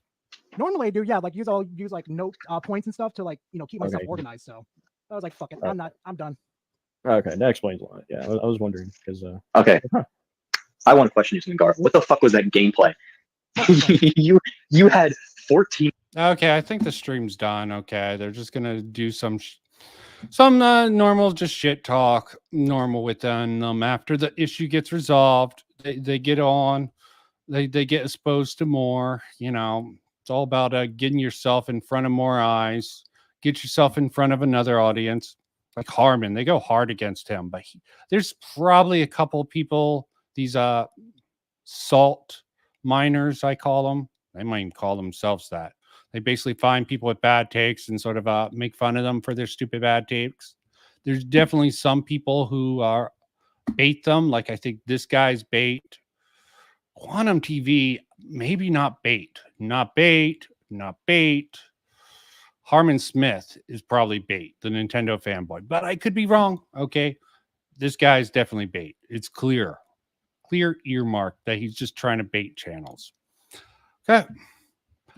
Okay, let's move on to the last topic. I didn't want to do the Synthetic Man Fallout review, but I did get a suggestion for Smut Boy. Huh? So, Vin, why do you hate drama farmers? Reactionary people need views too. I don't hate them. I just acknowledge what they are. They're salt miners, okay? And sometimes they treat some people who clearly I can tell, like, this guy's definitely baits them. Okay. The biggest tall tale of someone who's baiting, they'll have one stream take on one way, then we'll completely reverse it on the next video. They're completely garbage videos that sometimes can be pulled off for a comical appeal. There's a certain appeal. Even these bait channels, I can understand why they have a following. Salt channels, I can have a following. But if you're going to make fun of someone, you can't be stupider than them or go with these petty ass criticisms and try to justify it. You're just trying to engage for engagement farming. I'm not even saying there's a problem with engagement farming. I just think the way that a British potato does it is rather lame. But that's just my opinion, okay? Other people can share other opinions. Yeah, there's plenty of ways to create content. So let me try to go through this with this. Oh, Zach's okay. I don't even think I put it on the list, but I did want to see some reviews. Maybe eventually I'll get around to the Mauler review. Maybe not. I sort of feel done with EFAP and Mauler. Okay. I'm sure there's more I can learn, but I feel like I get it. Okay. It seems a little lame to keep on harping on them because I would have the same criticisms for them because I covered them enough. If they change or do something particularly noteworthy, maybe that's different, but I'd rather not do the same thing as everyone else. So we'll do Smut Boys Fallout review because I like to frame my understand the critics and where they're coming from and where I don't agree in this Fallout review by Smut Boy. I find interesting. I don't know if I can even criticize it because it's clearly Mr. Plinkett, Red Letter Media inspired. Someone tells funny story. Someone told me a Smut Boy covered one of my old satirical videos. It's one of the shortest streams. It was Is My Hero Academia. Let me just actually highlight that before I get into this. Okay. It is hilarious to the stream, at least to me. Okay. So we'll go with this. Sorry. They do pretty much. This guy used to be part of EFAP. He's fallen away after they criticized Synthetic Man. The sort of culture out there. Forget how long ago it was. Hell, they covered the fan. Looks like a Bob video. Where did they cover me? I'm well within the ranks. Okay, that one isn't too long. Okay. Why don't I just use this? Pro American. Let me just look at that. What? Okay, that was not helpful. Okay, I don't know what they titled it. I just know for sure, Smut Boy. Maybe they even privated it. Okay. So let's get into this. A Fallout TV. Plot analysis, and yes, I do not have YouTube Red. Let's have fun with this. I'm Mr. Very Plinkett style, so I'm going to take it seriously, even if it is really something that is to. You have to use your brain. If the TV broadcast narrative involved announcers being afraid of something unknown, then yeah, I already started message watching of this nuclear first threats. one. This is going to What be a does dry giving the run. thumbs up have anything to do with nuclear threats? I can't do the weather if I don't even know if there's anything next week. Was the cowboy a yes man to his superiors? Was he a goofball? What? Yeah, given the state of everything, I prefer not to if that's all right. Is the cowboy also aware of the broadcaster message of nuclear threats? What does giving the thumbs up have anything to do with nuclear threats? I can't do the weather if I don't even know if there's anything next week. Subtlety works when you give similar clues as to what's being implied. You have to use your brain. If the TV broadcast narrative involved. Yes, and you nitpick Cinema Sin style with this. These things are not in isolations. These things will be revealed later. Okay, you're jumping the gun with this. And maybe he's not even doing a Mr. Plinkett. Maybe I was wrong. I think he did start off with a little Mr. Plinkett sort of style. Let's just see if I'm No wrong. Ron Perlman monologue, but instead Nat King Cole's Orange-Colored Sky. And this title. Spectre of nuclear war facing this nation for 10 long years is his final. With a show name like Fallout, a title, The End, and now the newscaster talking about nuclear war. This is not how you do subtlety. Do your thumbs up. Yeah, given the state of everything. What about subtlety? why is it not subtle? Okay, maybe I'm wrong about the Mr. Plinky depression. I was hearing it the first time. Maybe I'm thinking about a different video of his. Okay. Subtlety. What I don't understand. Why do they have to use subtlety? You want to grab the viewer's attention in the first 30 seconds, okay? And why is it wrong? That is definitely really something that would throw someone off. And it works, okay? The first episode is going off of the end of the world, okay? The apocalypse, the nuclear apocalypse. And it's going to throw people off the end, okay? Again, why even bring up subtlety? State of everything, I prefer not to, if that's all right. Why not? That's what you're famous for. How's that a thing? That's like being famous for waving or giving okay signs or the peace sign. Yeah. We need a bit more narrative there, unless we're getting another flashback to explain whatever this is. Was the count? Yes, it gets explained later. And some people think it's stupid, which is fine. But this is just death by 1,000 cuts. I think this is just poor criticism, okay? I mean, obviously it's somewhat popular, okay? Well, I've seen more popular thing. But this probably isn't even the worst fucking criticism of it. It just is very petty. Very up your own ass, should I say? Thinking you know better than how other people should write with their techniques. Okay, there's different styles. Okay, just like with the Barbie fucking review stuff, I think people were just misjudging it because they thought it was going to be something else. And yeah, you can criticize the marketing, but that has nothing to do with the art of the film or the decisions made in the film. Not going to go too deep into it. White House had no comment about the president's whereabouts. Right now, it's just going from nuclear to nuclear, as opposed to mystery, why is the podcaster being scared, and then slightly revealed mystery, why is the weatherman freaking out, and then maybe slightly more revealed mystery, oh my god, everyone panic, and on as you jump between the narratives. Also, how does the weatherman know what's going on? Does everyone on the set know the news? If this were the case, wouldn't there be pandemonium and people running for the hills? Also, do the people at the birthday party know what's going on in the current geopolitical view? What's the big deal? To do subtly, in the same vein of violence, check out the short stories of Banana Fish by J.D. Salinger. Yeah, I don't care. Why should they do subtle? You're not making the argument for why it should be done subtle. Okay. You're just plugging people you think do subtle storytelling. I'm not understanding just from the start. Why? They told us that if they ever drop a really big bomb, they told us to hold up your thumb just like this. And if the cloud is smaller than your thumb, now you run for the hills. And if it's bigger than your thumb? They told us not to bother with it. So how is the cowboy known for giving a thumbs up? This is clearly just an attempt to get the daughter involved in the conversation. But how is this connected? The daughter could have just asked what's going on as opposed to having this bizarre thumbs up setup. Think of putting your hand.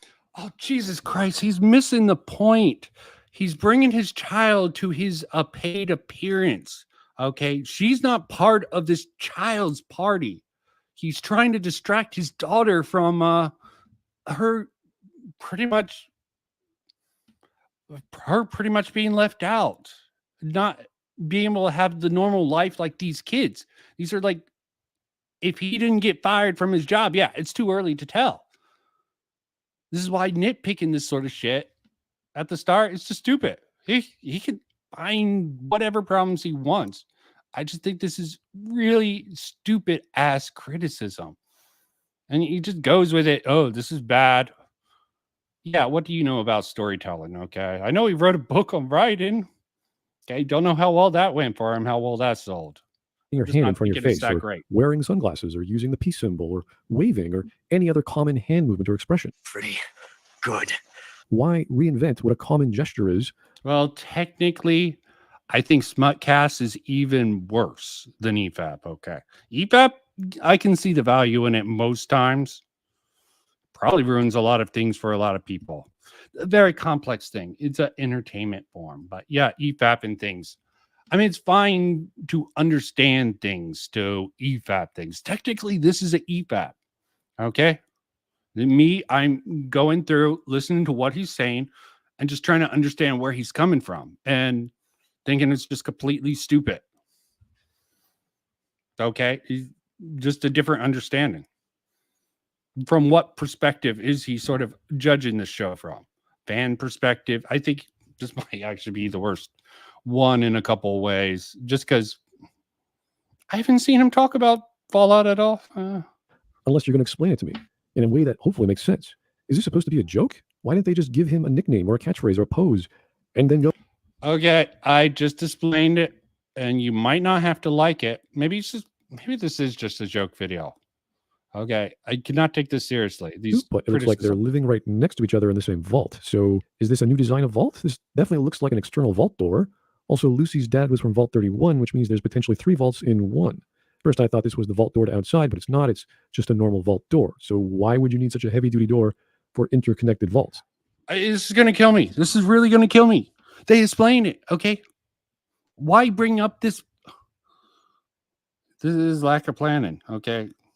Is he purposely trying to kill people who are actually trying to look for good criticisms of the show?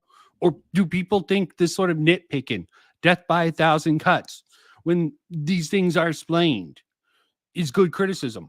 Or is this just supposed to be funny? I'm just trying to get why he thinks this is good criticism. Maybe he doesn't. Okay, maybe I'm assuming too much. I'm assuming he's putting this out. He thinks it's valid criticism or at least funny. I'm not getting either. But humor is subjective. Vaults. Is one of the vaults irradiated? Is it for security reasons? I'm not exactly following the function of this heavy-duty door. And none of this is... It's all the question, asking questions, okay? Why not wait for the answers, okay? You're preempting the answers, okay? This is really fucking lame, okay? The show explains it, okay? Criticize, if you want to criticize the explanations of it. And this isn't like going through. Is he trying to explain it from the first point of view of someone just watching it, all the problems they're having? Well, they're not engaging with the content. They're not waiting for this, okay? They're set up and payoff, okay? Not everyone wants a payoff to be explained immediately, okay? They don't need to understand as long as it gets resolved. Does not understand the sort of appeal of setting up a mystery. And there's a lot of fucking mystery in this, okay? A lot of questions that a lot of things get asked on this. At least better than Kratos' video. No, this is explained. I'm just guessing. So there's this wedding exchange is done every few years to get marriage partners, and that's good because inbreeding is not so good, considering Lucy's brother, who's short and thus has recessive genes. So that makes sense without having to explain why you need to change your genes. Recessive genes? Jesus Christ. Okay, not as bad as Synthetic Man. Really, genes? It's the actor, okay? They're all mutated. Oh, they're world's fucked. Okay, this is okay. I have to start treating this as like a absurdist joke, a Mr. Plinkett video, because I cannot take this seriously. Change your gene pool for breeding. This also might explain why there's 3 kinds of segregation in one vault. However, things get weird when the supposed high ideals of the Vault 32 people don't. Oh, it might explain it, or they will explain it later. Okay, let's see how he works that in. A sort of integrated. Okay. I'm going to stop pausing every extend to table ladders. Lucy's brother walks into what looks like Vault 32, and there's grass around, while wheat and other plants are grown in special rooms and vaults in the games, not exactly in the large halls. So what is this ground? The vaults are metal boxes. They don't have soil from the ground to plant stuff on, nor do they have wooden fences. Oh, God. God. Okay. The stupidity continues with this. Okay. Maybe this vault was designed to have this sort of structure here. Okay. Maybe there's a place for dirt there. I can't even tell if that is dirt or maybe astroturf. It probably is some sort of substitute. Okay. The wooden thing, supplies. Okay. Why can't they stock up? Okay. It's a vault. Okay. They stock shit up. Okay. Yeah. I'm really trying to. Fences. Either way, the music is getting creepy, and the guy Lucy mated with wipes his dick on the curtains. And then we hear Lucy's Pip-Boy detecting radiation on the 100 times scale in the number 8 category. This causes her to conclude the man is from the surface and a raider, so pandemonium ensues. But wait, why didn't her dad's Pip-Boy detect radiation as soon as they opened Vault 32? Why didn't anyone else, like when they were eating and dancing? Last I checked, the Pip-Boy always has the radiation sensor turned on. Lucy gets stabbed and conks the guy in the head with a... You're understanding, okay. And there is a possibility he has the suit could have actually fucking hid. The suit could have been designed to hide the sort of radiator. So after he got naked, I don't know where the radiation is coming from. Okay, maybe it's radiating from a certain thing. definitely is. That's the first little bit of criticism I can sort of agree with. Okay. There's a certain amount of style choice. I can understand that criticism. I'm just saying, stylistically, it works out really well and it works with it. Okay. Just works. Okay. It's a Bethesda. It is based on Fallout. Todd Howard. It just works. Head with a flower vase, then slices what Oh, sounds yeah, like his sure. neck with the cracked Okay, I'm gonna let this play. Yeah, flower vase. Timon, let's one. I don't need help. You work hard on your Yeah, marketing. you want to give it? You want to come on, Timon? Come on.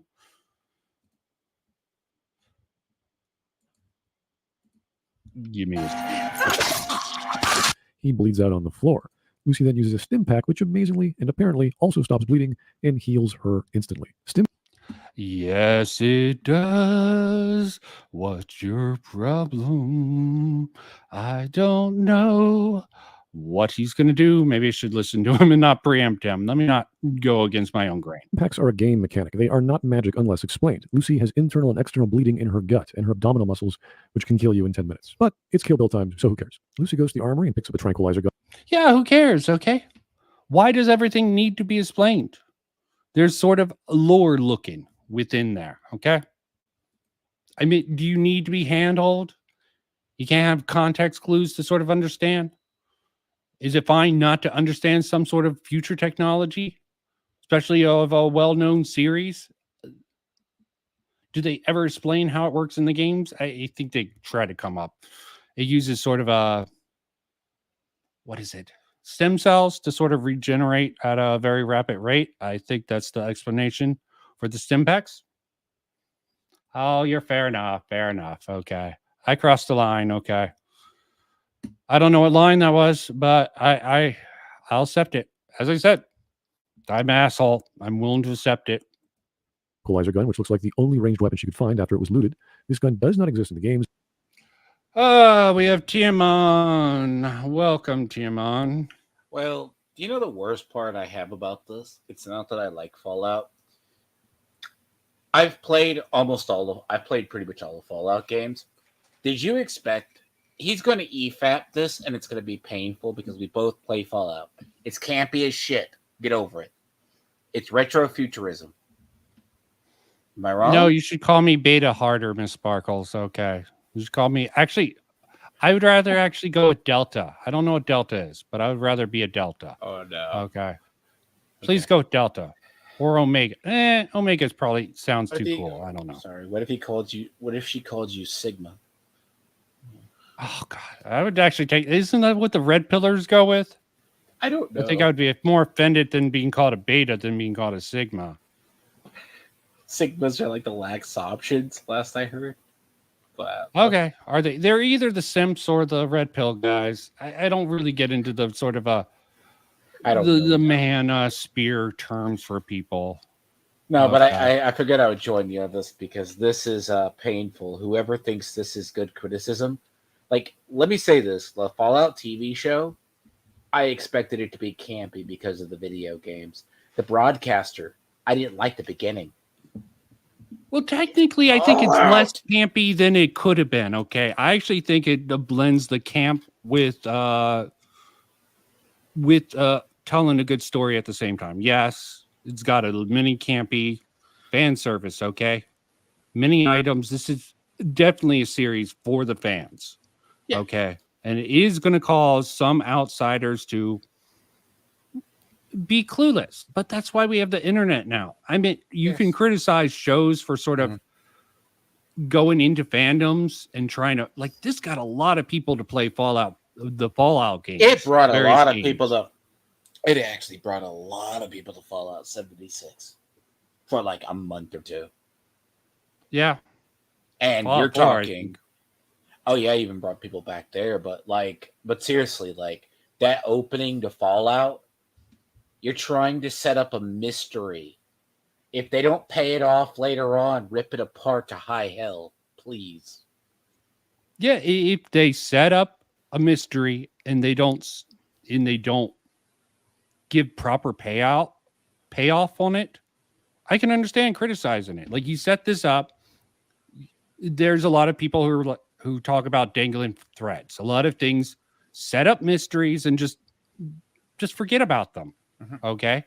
I would have to watch it again. I don't think the show does that at all. The only thing that irritates me, and I'm going to rewatch this again with Multi to cover it again, and I don't mind rewatching it, is they don't explain how Moldiver got to 200 years later. But yeah, I agree. They don't explain it. But I can understand wanting to save that for the next season. Okay. They should definitely explain it by the next season. I don't think it's a big priority that they have to answer all the questions. They answered a lot of the major questions. Yes. Majority. Okay. And even some surprise questions. Like, I mean, you could probably tell if you were really critical and sort of paying attention that there's definitely something up with the dad. They set that up. But it's almost a misdirection of red herring. The Moldiver and her father.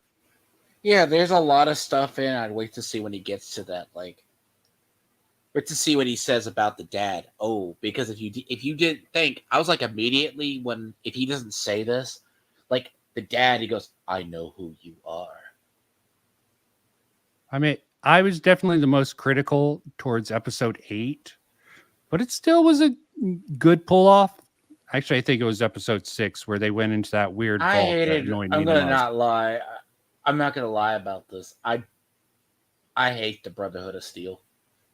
Oh, the Brotherhood of Steel. The Brotherhood Steel representation in this show is ass. Well, I think that's where are you getting your Brotherhood of Steel from? It definitely seems like something that would be in line with the Brotherhood of Steel after New Vegas. Okay, 20 some years. They don't say. Okay, they don't say. Let me just say this right now because I've always wanted to ask this with you. I get because if you go by New Vegas lore, they said Brotherhood of Steel was on its last legs, and they were in Vegas. That was the last bastion or major bastion on the West Coast. And that is taking place at the same time as like Fallout 4. So how do you have another chapter out there?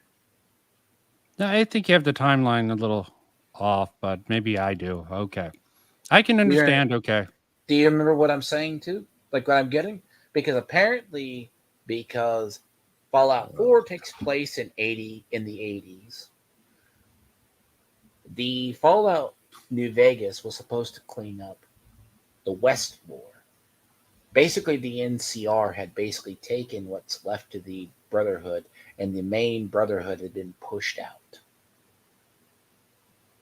That's why sorry, but that's a side tangent. But so the last part in Vegas, that's supposed to be like the last bastion, because that's how all the NCR got their technology. And basically, the East Coast Brotherhood, in reality, was like the last remaining in the U.S. Well, there was a remnants. If you even look at the lore of the theoretical interplay version of Fallout 3, they even omit the Brotherhood of Steel starts having defectors and starts having problems. But yeah. But the remnant in 3 was going to contact the West Coast, thinking it was still there. Yeah, Fallout 4. It's Maxim. I forget author Maxim, basically Maxim, who's a direct West descendant, Coast. Because he's a direct descendant of the founder. Yeah, I'm also forgetting to factor that in because they do have the Purwin in the show. Okay, they don't label it that, but they called it. Okay, confirm. The only reason we knew it was the Predwin was because it's on the side, but they called it the Causeway, which is basically King Arthur's ship. Definitely something that is very discerning. Okay, they might have different names for it, but yeah, let's continue with this. Yes. Let's see if this annoys you as much as me. in the game, so it's assumed she's forced to use this against a greater and more lethal threat. She finds and shoots a guy with the gun, and he takes a good 30 seconds more via a video montage for him to flail and finally fall over the balcony. And Lucy doesn't really seem to care or notice him very much. This is at least a reasonable time. Why should he? Okay, was he already damaged? Do you know I what? mean, Did he? I'm going to say this. Did he play Fallout? he looks already. Because you know what the scene reminded me of? Vats. What? Vats. Okay, I would have to go back. Do you remember? Okay, I remember have you ever used like the live action Vats? Everything runs slow motion.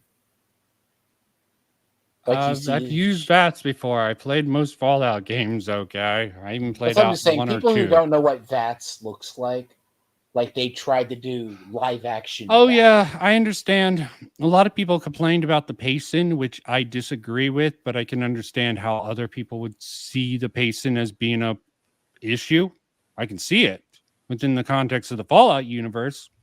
It makes sense, but you need to have that context. I disagree with the pacing on the first episode's bad. Okay. Simple as that. Okay. But that's an opinion. Greater and more lethal threat. She finds and shoots a guy with the gun, and he takes a good 30 seconds more via a video montage for him to flail and finally fall over the balcony. And Lucy doesn't really seem to care or notice him very much. This is at least a reasonable time for a trank dart to the heart to work. It's just a bit farcical. We then see a view of the wedding party where nearly... What? A bit farcical? Oh, okay.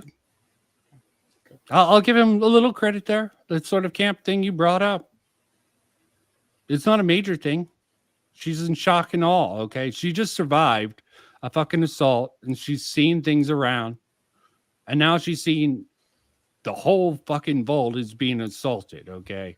This makes sense character-wise, psychological-wise to me. Do you ever seen like someone who has like PTSD and everything runs in slow motion or some shit? Really? Yeah, you're using the wrong term. I think the term is shock. Okay, shock. You have like the shock fat. Well, we call it like shock, right? Where like it's it's post-traumatic. That's sort of the lingering effect of such trauma. That's a shock lingering. is just what happens. Well, like you're in shock, but it's like yeah, you're mentally like it could be moving faster, but it's not. Yeah, you just survived an assault. You're trying to go for help. You don't assume.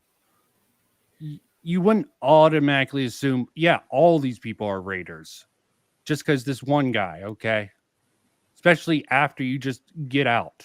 Okay, you're gonna be in some sort of a shock version. You're definitely gonna suffer from something similar to shock, or it's at least very believable that she would be in some state of shock after what happened to her and what she comes out to see.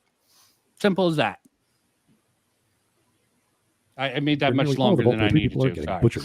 So this no-name fat leader guy, a slow-moving target that doesn't get targeted, doesn't get attacked because plot armor. I guess we need to have this comedic scene. Plot armor? Maybe He's they don't what see you him call as a comic threat. relief. He's comic relief. Yeah, also, maybe they don't see him as a big threat, okay? Yeah, they might want to leave him for last, okay? The thrill of the hunt, okay? Does him surviving... By the way, I don't know. What if they're? But by the way, do we forget that raiders are cannibals in Fallout?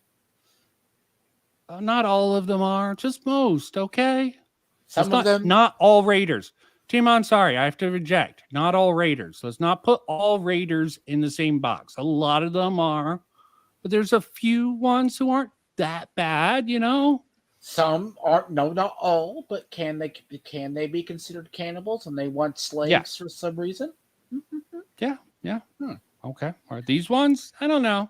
Save the fat one. Yeah, save the fat one. Put him in the cabinet. Okay. The logic of this assault actually is a little bit thin. Okay. It's a weird assault, right? Because if I was going to criticize this, as soon as she took a guy out with a gun, why didn't she pick up a gun? That was literally my reaction for like 4 episodes every time she saw a gun. I'm like, move up. I mean, there's just so much we don't know. There's so much headcanon involved in this. I give it a pass, but I can understand people questioning the sort of how this assault was pulled off, because these raiders obviously got into this other vault, took it over. I guess they probably the leader, Well, Mavala, I spoilers. think her name is, sort of tried to be like, they okay, got into Vault Vince, 32. They got into Vault 32 with the mother's pit boy. yeah, and they took that over. Okay, fair enough. So they were just waiting in there, living the high life, and like, okay, this is the guy I want. Okay, I got you guys in. Do my dirty work, guys. Okay. Yep. There's definitely some questions I have for these raiders that sort of come in contact with all this other stuff. But That's why I would have not. That's why I would have not asked about the raiders. I mean, you kind of see the faction, but it's a weird thing because when I rewatch it, the sort of raider NCR distinction that comes up later, but he's going point by point, so he wouldn't even know about any of this crap. No.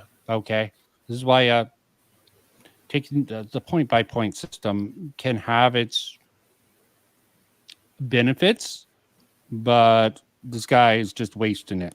Okay, I went over the whole section where he's like, "What's up with this beginning? Where's the subtlety in it? Why the fuck should Fallout have subtlety?" Okay, you know what I've Why always are you wondered? so hung up on the idea the show needs Let me subtlety? say this about the. Let me say about the opening. That opening to the show is. We've always wondered what the opening gambit of the bombs looked like. Like I saw people. Oh yeah, I think that's something fans wanted to see. Well, some fans, some people wanted to fucking totally wig out. That's not real house. That's they've totally misrepresented house. How do you know how he thought or behaved before the war? Okay, how can you be so certain? And are you taking him literally when he could just be a snarky asshole in that one particular scene? The Like, if fucking that's the opening, hyperfixation right? on a couple of things. Like, If, like, I that's the legitimately, I don't think they kept going on. They retcon. I'm like, no, they didn't retcon. They did probably make some changes for the convenience of plot. Like, they brought up some issues that I could agree with, but there's also considerations within film production that, you know what? Let's not get hyper autistic with what we want from the show. If they at least represent the show to the damn good degree that they did, the lore of the show isn't perfect. They had to make allowances for probably a lot of different reasons.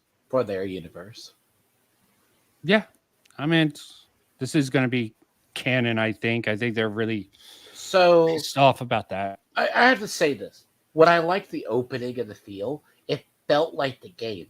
Because if you played 76 or the building packs, that's what the houses looked like. And it's not like, oh, in our world, one bomb is dropped on a city. We always figured it was miniature nuclear devices. Like, that's why I said, like, oh, we don't know why. It's like, ugh. Yeah, I mean, there's just so much.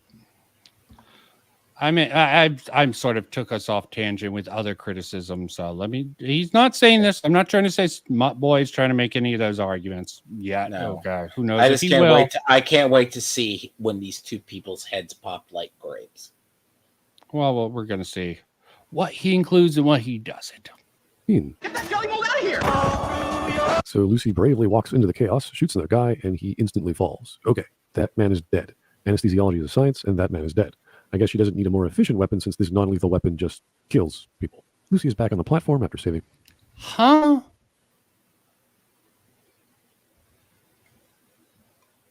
Guy, and he instantly falls. Okay, that man is dead. Anesthesiology is a science, and that man is dead. I guess she doesn't need a more... Why are you assuming he's dead? I'm just not getting where he's getting this from. Maybe it just works quicker.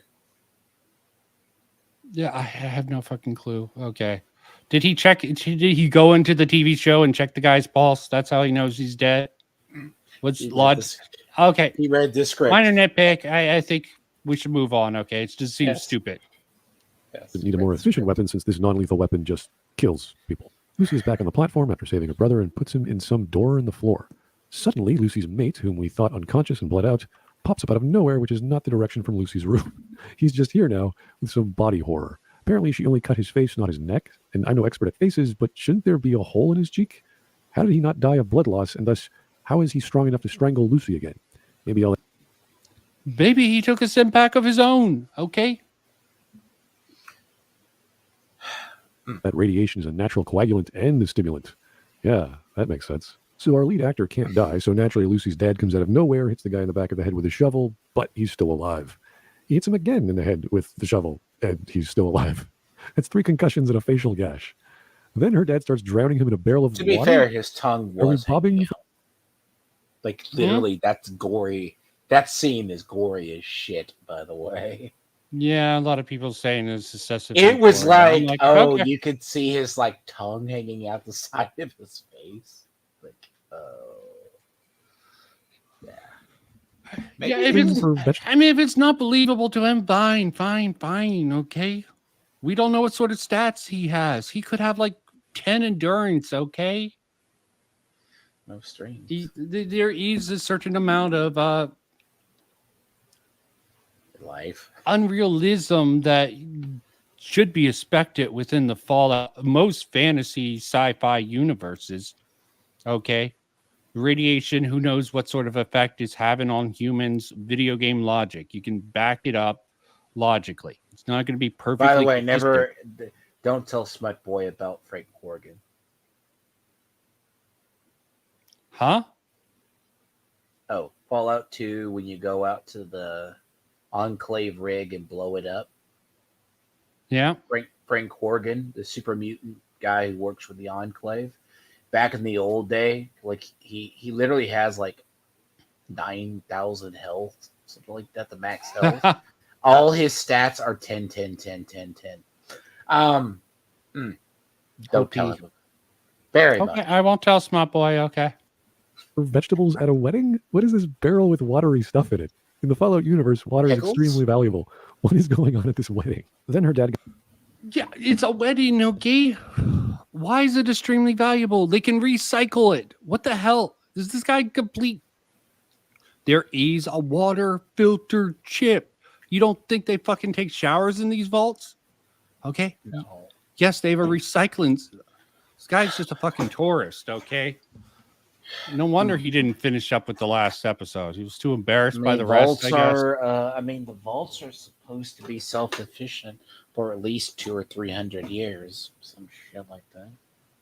Yeah. I mean, these criticisms are only halfway through, and I'm like, okay, I can see that one. There's like 2 points I can sort of give him, okay? Maybe 3. Her dad gets a notification on his Pip-Boy saying Intravault door breach. And you're like, wait a moment. The door was already opened. Everyone was there. They opened it. Lucy's brother is seen walking through another door pointing to a Vault 32 during the party. So that's a bit confusing. It looks like it's connected to Vault 33's wedding party room, but I'm assuming it's the hallway through the Vault 32 open gear door room. I'm not sure. Yes, you're just confused. You're not following along, okay? You're not smart enough to keep up, okay? Just accept it, dude. Either way, this door is open as well. So now we have 2 open doors, one with a gear vault and one we've never seen before. But now there's an intervault door breach, so maybe a third door or a hole. Is that really important right now? Well, it must be, because the script needed Lucy and her dad to run to a room where... Oh, it's just the script. The script.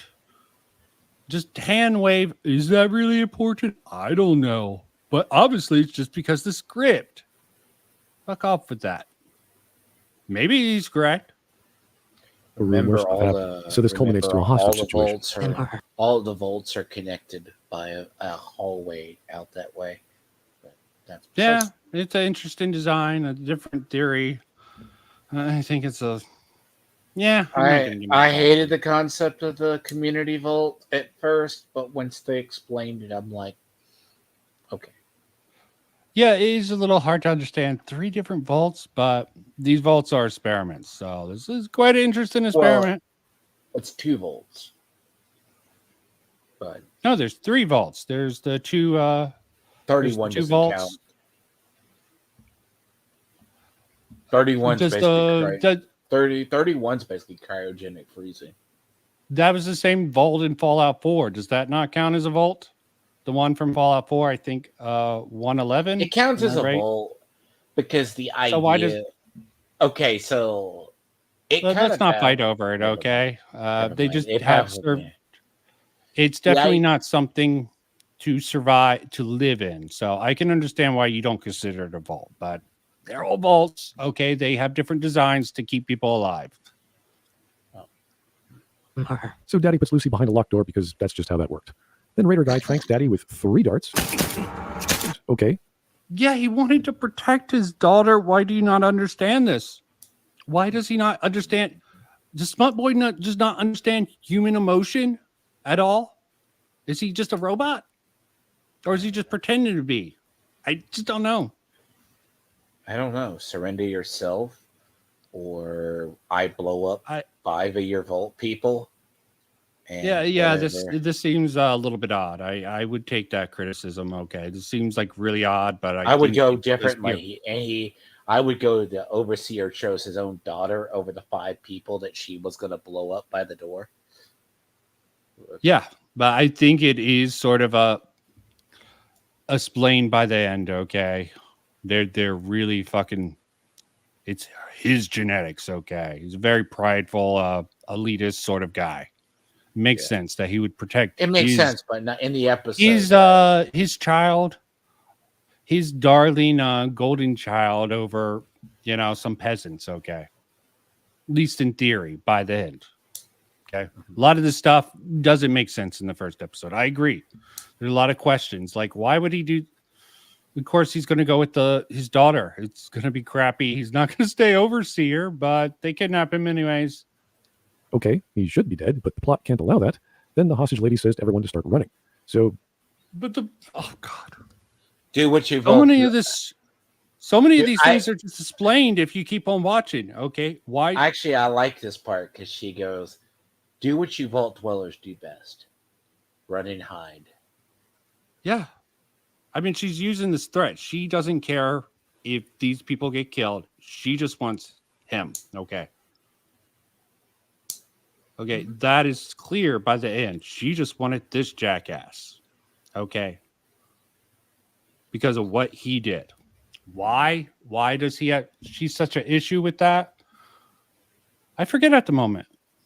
Maybe it's not even explained. Do you remember why she has such a bone up her ass about this guy? I mean, he did she needed let's not bring it. Sorry, spoilers. Okay, he does do something. It's been 8 months, from enough months. She needed the Vault Tech official to unlock the cold fusion research that got stolen. Okay, and he would have had the access. You need a Vault Tech official, and every person who's an overseer, and everyone who's an overseer comes from Vault 31. So, okay, that actually makes sense. Okay, yeah, I do remember that now. It's been a while. Shit. So they just take the dad. And Lucy's fine, and I guess so are the hostages because they got up before the explosives blew them up. Why'd the Raiders even use explosives? They had 0 function. And after all this, you have to ask, why did the Raiders go through all this? If the plot was to take... The threat, okay? She did not care about killing anyone. She just wanted him. Okay, she's going to pose herself. She's not an actual bad guy. She's willing to do some dirty things, make some bad... It's very clear she's willing to... do some unethical things for what she considers the greater good. Okay. I like a character like this. Okay. It's not perfectly executed, but what is? Plot was to take the dad. Why go through the wedding party? Why butcher everyone? Why take hostages? Why start an inter-vault door breach that does nothing? Why set off a bomb or a series of bombs that do nothing? Question. If you just wait some, you'll get your answers. Okay. I wonder if Mahler's video. I hope Mahler's video on Fallout. I've been sort of holding off. Look, I want to see Smut Boy's head explode when they were walking through Vault 32 with it being destroyed, and then somehow later on, it got magically restored to pristine condition. That was sort of that's the power montage, TM on, okay? That's the power montage, okay? Sorry, I'm going with that meme for that. Are you sure it was montage? Yeah. No, I'm using that bullshit thing. I've seen that joke used before. Like, how did we clean that so quickly? That's the power of montage. Fair enough. Okay. Time advancement, blah, blah, blah. That was actually definitely freaky too, by the way, because they were like, oh, Vault 32 is back up running. And they're like, weren't we just in there the other day? And it was like, yeah, definitely.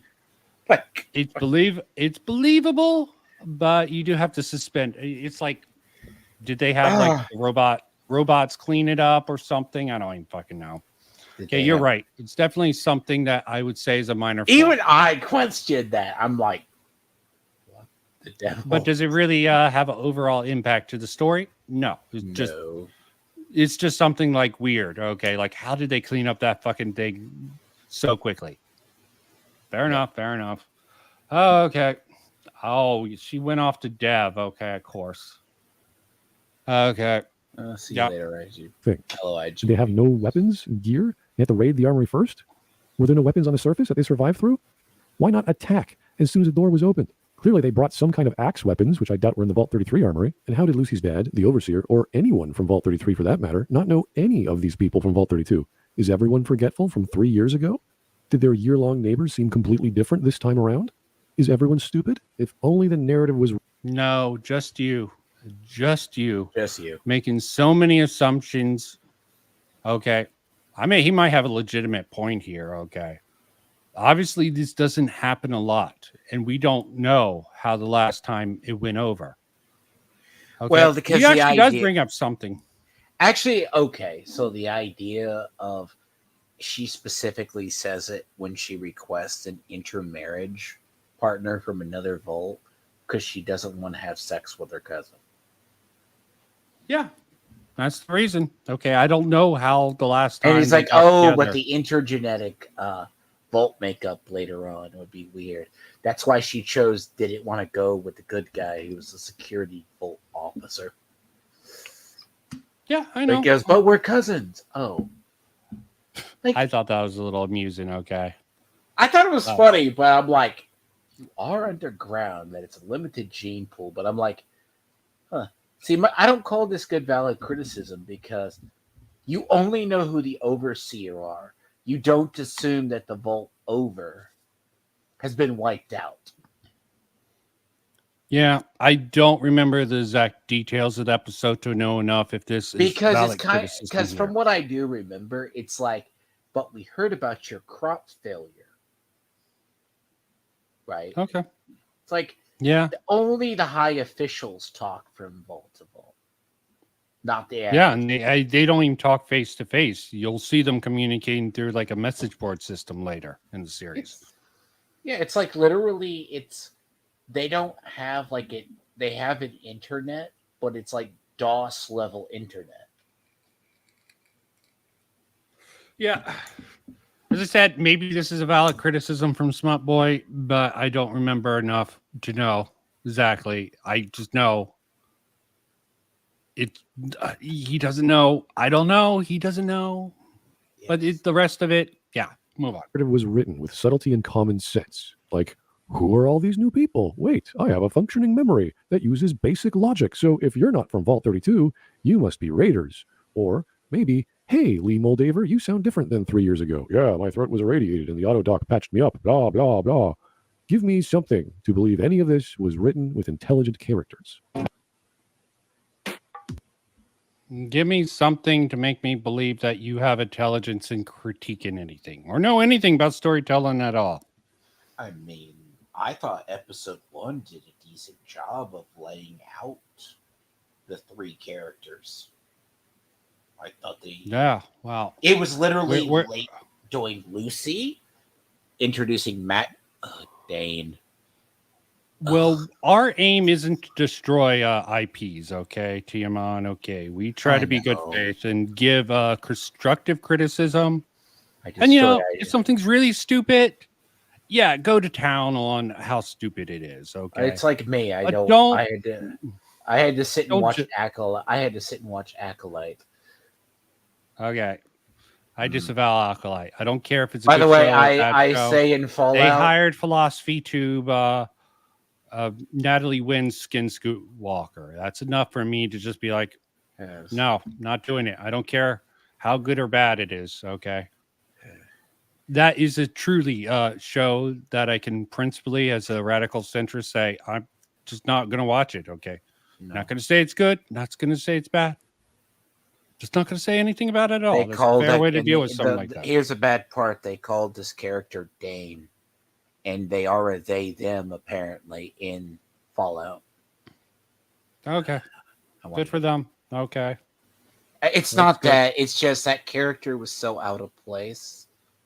Like, I think considering how bad of a actor they were, they did good in the beginning because you see this they them later, and their acting ability is ferocious. I'm like, I didn't notice that earlier, so I went back and I'm like, you got lucky. Yeah, they sort of skirted around it. They really fucking skirted around getting this really bad actor act X. Okay, let me not go into that. Okay. Don't go me. Like they, them pronouns, but actor's a male, actress is a female. So is it like actor X? No, let's not go into that. Okay. I thought this was a girl, and it turns out Dane is portrayed by Zelia Mendez-Jones, a trans man who uses he, they pronouns, has a mustache going for them. Cool. They're also in the Wheel of Time series, another fantastic series by Amazon Prime, which you can watch season 3 on the... Can you identify this relic? Rotor? Circuit. Well, a rotor could be By part the of an way, electrical you circuit. Actually, as any a kind of Wheel electrical of Time engineering fan, diagram. do you agree?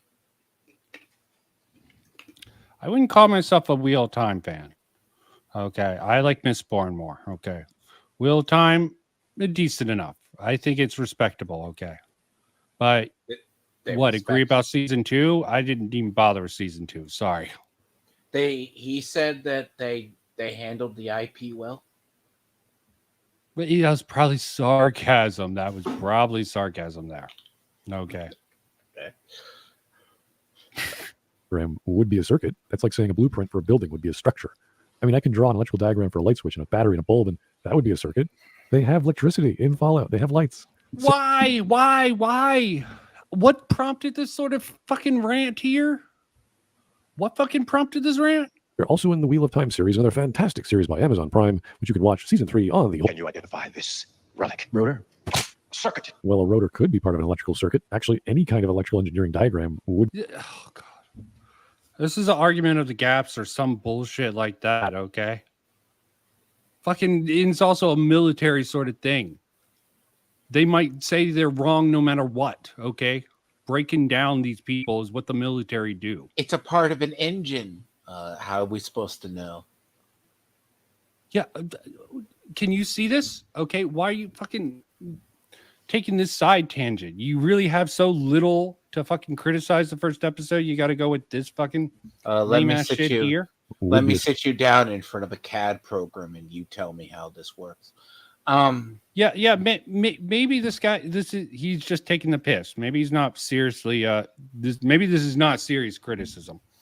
Okay. Maybe this is supposed to be a joke. Is there any tall tale? Okay. Let's see. Yeah. I'm not seeing anything. Okay. I'm trying to see if there's any earmarks. Okay. Maybe this is just really dry humor. Okay. I'm not getting it. Okay. I'm trying to make sure because I don't want to, if he's doing this more as a comical sort of satire, Mr. Plinkett, which I've seen him do before.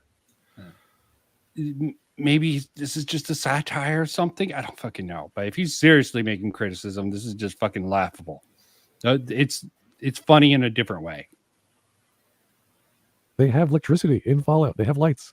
Circuits are not a relic in the Fallout universe, but we're really here to see Maximus get beaten up. We learned that the Brotherhood of Steel power armor guy... He's taking the term with the term relic, okay? I have a question. Does he not using fax machines or anything like that? They're drawing a of society, language, people. Yeah, changing of language is probably something. The Brotherhood of Steel does fucking revere advanced technology, okay? I mean, he's just nitpicking the language used and goes on this whole fucking little tangent. So maybe this whole series is a joke, okay, of his. He's just not very famous for. He's not good. He's just not good at it because if you're saying that the Brotherhood's looking for technology because that's peak, okay, but yeah, these just aren't substantive criticism. This is just like autistic nitpicking, okay, which people can get something out of. Even creators can get something out of. I did hate this part. How they're doing the target. What did you hate about this part? They're having to do the plots to get the art correct on the thing. I guess. It doesn't seem very efficient. Okay. Maybe they're trying to say something. I don't even know.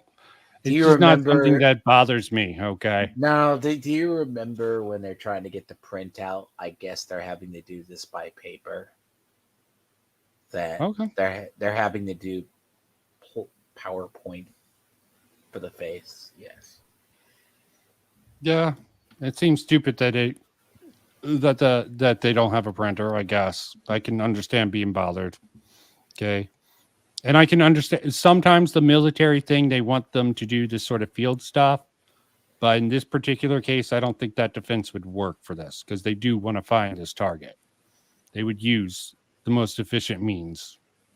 But still, it's not something that bothered me. And you forget you have robots too. Sorry. Maybe, I don't know. Okay, it's fair enough. Okay. Drawing a person's face by playing bingo over the radio. Okay, sure. The recruits are throwing rocks at a makeshift basketball net. I guess they didn't have any balls at the camp. Fair enough. And Dane gets a promotion. Maximus is jealous, and then Dane gets her feet cut because someone put razor blades in her shoes. Maximus gets sent in a head bag to somewhere, and then we're back to Lucy. Lucy wants to rescue her dad, but no one agrees. Wow, it's the plot of Fall. He just fucking went over the summary. Not much commentary on that at all. Maybe just plot summary. Okay, I'll say this. They do have a valid point in this show. You only ever leave the vault because you're either looking for your dad or water chip gets broken. Yeah, you need to have a good reason to leave the vault. What other is there? Okay, fair enough. Okay, I forgot. What other good reasons could there be? I don't know. Like apparently, Fallout 3. Yeah, you're from initially outside of the vault too, and your mother is Brotherhood of Steel. Whoops. Okay, I'm just like, those are all good reason. Okay, just because it's done before doesn't mean you can't do it again. Oh, I actually forgot. There is another plot hole from season 1.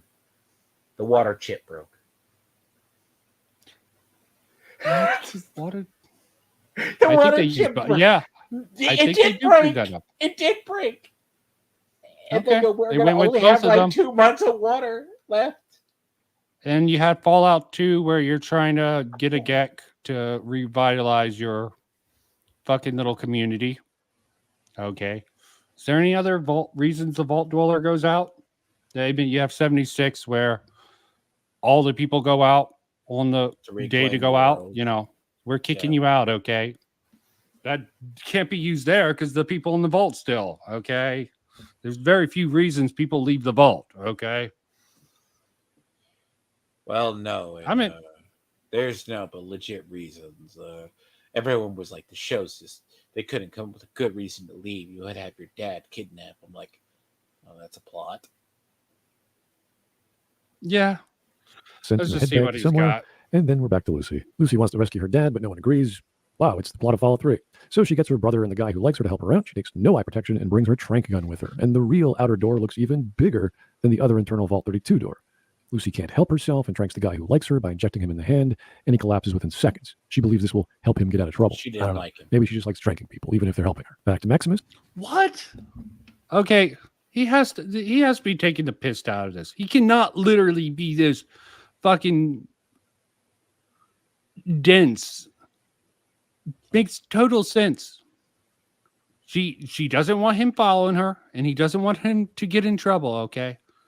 It takes care of 2 solutions, okay? He's just not engaging with characters, okay? He's like, I want to go with you. But no, and then that's when she sticks the trank in his hand, and because he goes, "You need to stay here in the vault." Yes, he is an actual beta. So, and it's sort of funny. The dynamic between him being such a coward and the brother who's like pretty much a midget and not very good stepping up, I think is a good contrast. Okay, good sort of a reversal of roles that is done well. You typically have the handsome, big, strong guy, and you have the little geeky guy. It's sort of the reversal. I think it's pulled off well. Okay, that sort of dynamic between the two. Maximus, we find out he's in the Brotherhood to hurt the people who hurt me. Ooh, a revenge plot. But that doesn't get explored at all because Ringo Bingo Guy. If I can help the Brotherhood make it better, Eden, or whatever. This implies the Brotherhood are either looking or trying to build a promised land or looking for the Holy Gek, which was the plot of Fallout 2. You know, everything's fine. This is fine. This is completely original. Either way, Max becomes a square or a squire of Knight Titus. It is your most sacred duty to protect the Brotherhood. After which, to protect the mission. After which, protect your Lord Knight Titus. Okay, I'm just meaning this. Okay, they're going through this. Okay, he's probably saying something. I don't care at this point. That's actually a pretty good one. Okay, getting into the back goal. with What's his problem with the goals? Was this via the junk jet from Fallout 4? What is up with this scene? Was he just guarding a cemetery? Well, at least he wasn't hit by a trank dart, and he's not mostly dead. So some guy digs up, I'm assuming to be a ghoul. Now, apparently some other guy digs this ghoul up every year, removes pieces of him, then puts him back in the ground, and also gives him some kind of IV drip. Interesting. This is weird, since we know from Harland in New Vegas that ghouls need to eat and drink. But we also learn from Billy in Fallout 4 that Billy was trapped in a fridge for 210 years, which you can then sell this kid to Bullet. Yeah, Billy, a lot of people criticize Billy because that was stupid to a lot of people. So ghoul lore is literally all over the fucking place.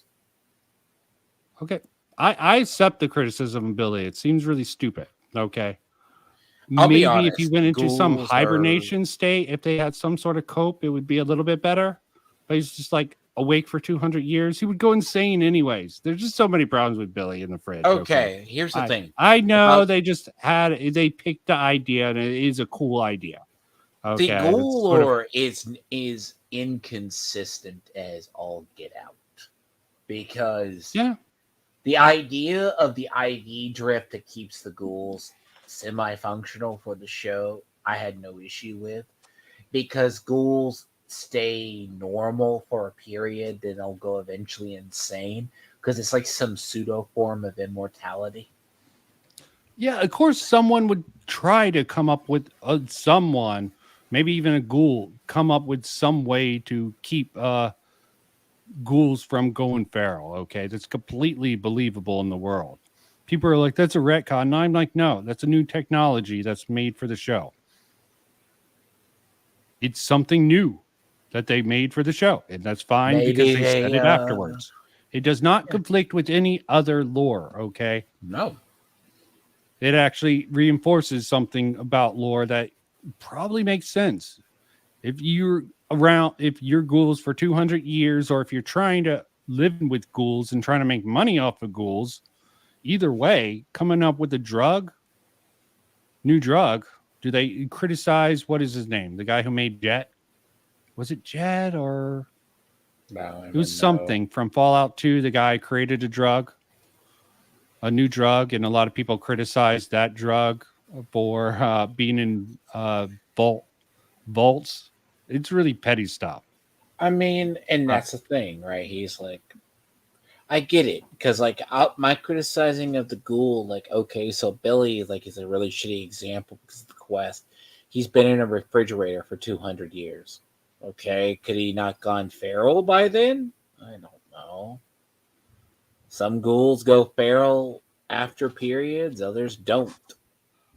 No, I am accepting of that criticism, okay, but I'm like, it doesn't break the whole fucking game one quest, okay? It's a stupid quest, a stupid idea that's gonna definitely worth criticizing, just like the fucking children from Little Lamplight in Fallout 3, okay? That's worth criticizing. Okay. Does it destroy the game? No, I don't think it does. Does it hurt the game to a certain degree? For at least some people? Yes. Okay. Somehow enough. the There are children, ways you can make it more somehow the believable. children in the lamplight find a way to survive, and they kick people out when they turn 18.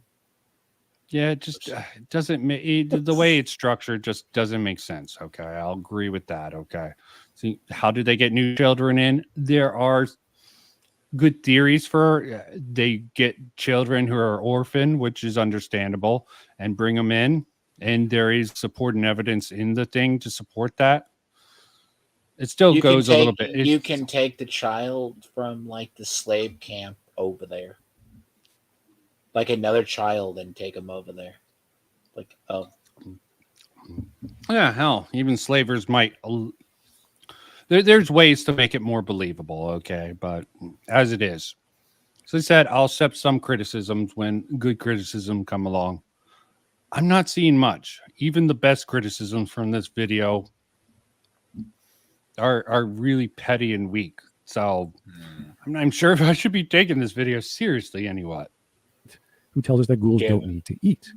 But then there's Kent from Fallout 4, who can starve to death, according to Irma's terminal. But back in the original Fallout, the ghoul city of Necropolis can die out if you steal their water chip. So it's completely unclear on whether ghouls need food or water to survive, or some ghouls operate differently. And what does that have to do with this show? That's my ultimate problem with that. This is a believable enough way to keep this character alive, okay? This is not Billy in a fridge. They have an IV. People can survive on these IV trips. A coma, okay? And he does seem like he comes out of some sort of a coma or state when he comes out of this. And it stated that he is one of like the oldest ghouls they know of. Yeah, he's one of the pre-war ghouls. Okay, it's literally the cowboy from the first opening, and you're like, oh, he's going to be the ghoul. So he's been alive since the bombs fell. Yep. Before, so yeah. It's a miracle he survived this long. Yep. Unferal and crap like that. Do you remember like when he meets one of his another. other friends in the later episode, and he has to shoot him when he's going feral? Oh, spoilers for anyone. Yeah, I know that. That seems weird. I think that's sort of probably like part of the ingredients, but not. I think that's actually like it gives you an understanding of how they developed this new drug. They took something from the spinal cord of the ghouls and mixed it with other chemicals to sort of It's boost been in the world a while because it's not the Emporium, right? Because you got to remember, because the other guy that was the ghoul's friend, he hasn't seen him for like 5 or 6 years, and he's starting to go feral, so he just puts him down. He's like, well, that's the fate of all ghouls.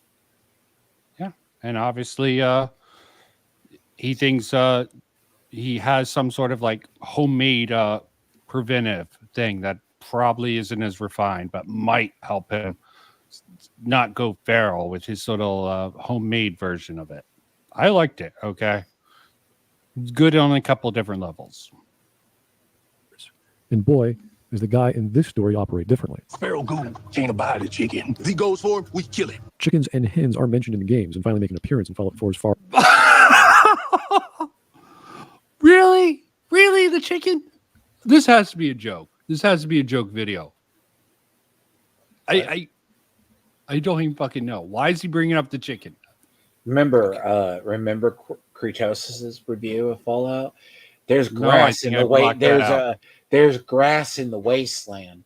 Well, Bethesda couldn't animate it, so that's probably why they didn't show a lot of grass.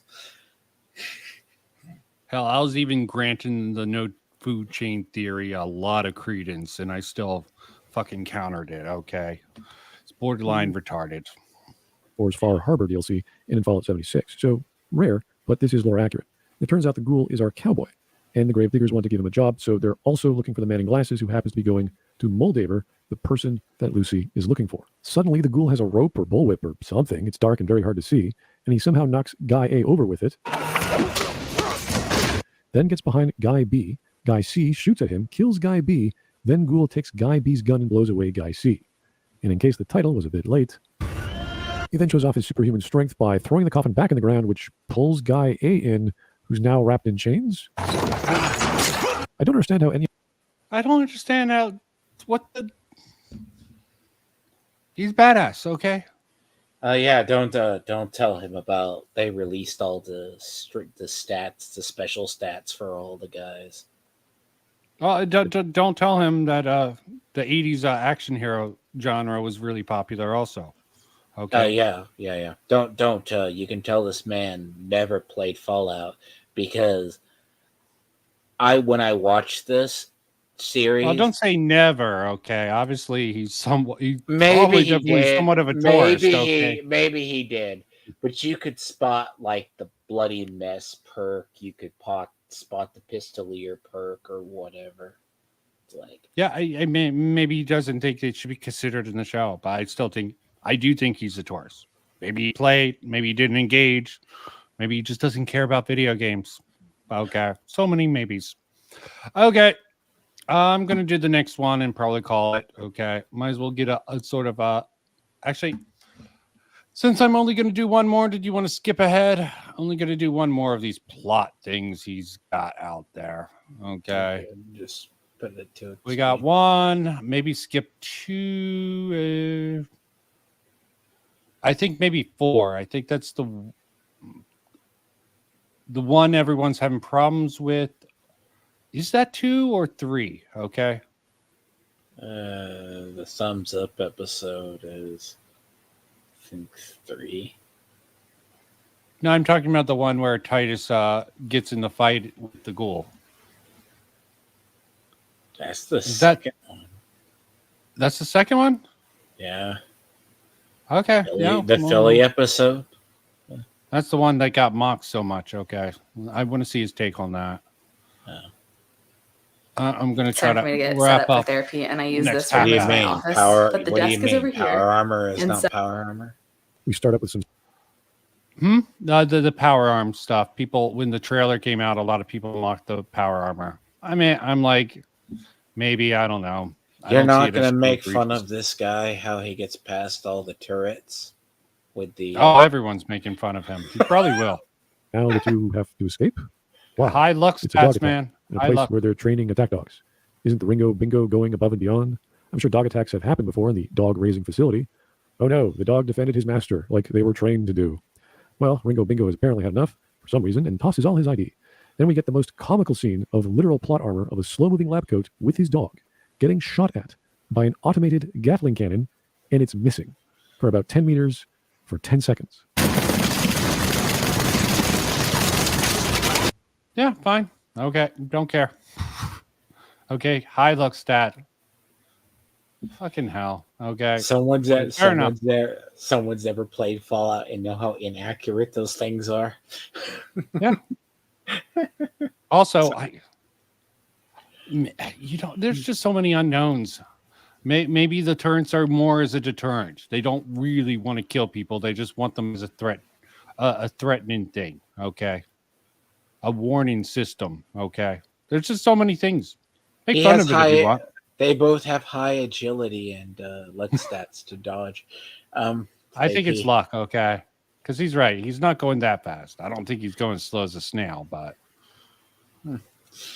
fair enough. But yeah, it's calling this plot armor. No. The plot armor would mean that he's protected for the plot. It's needed for the plot.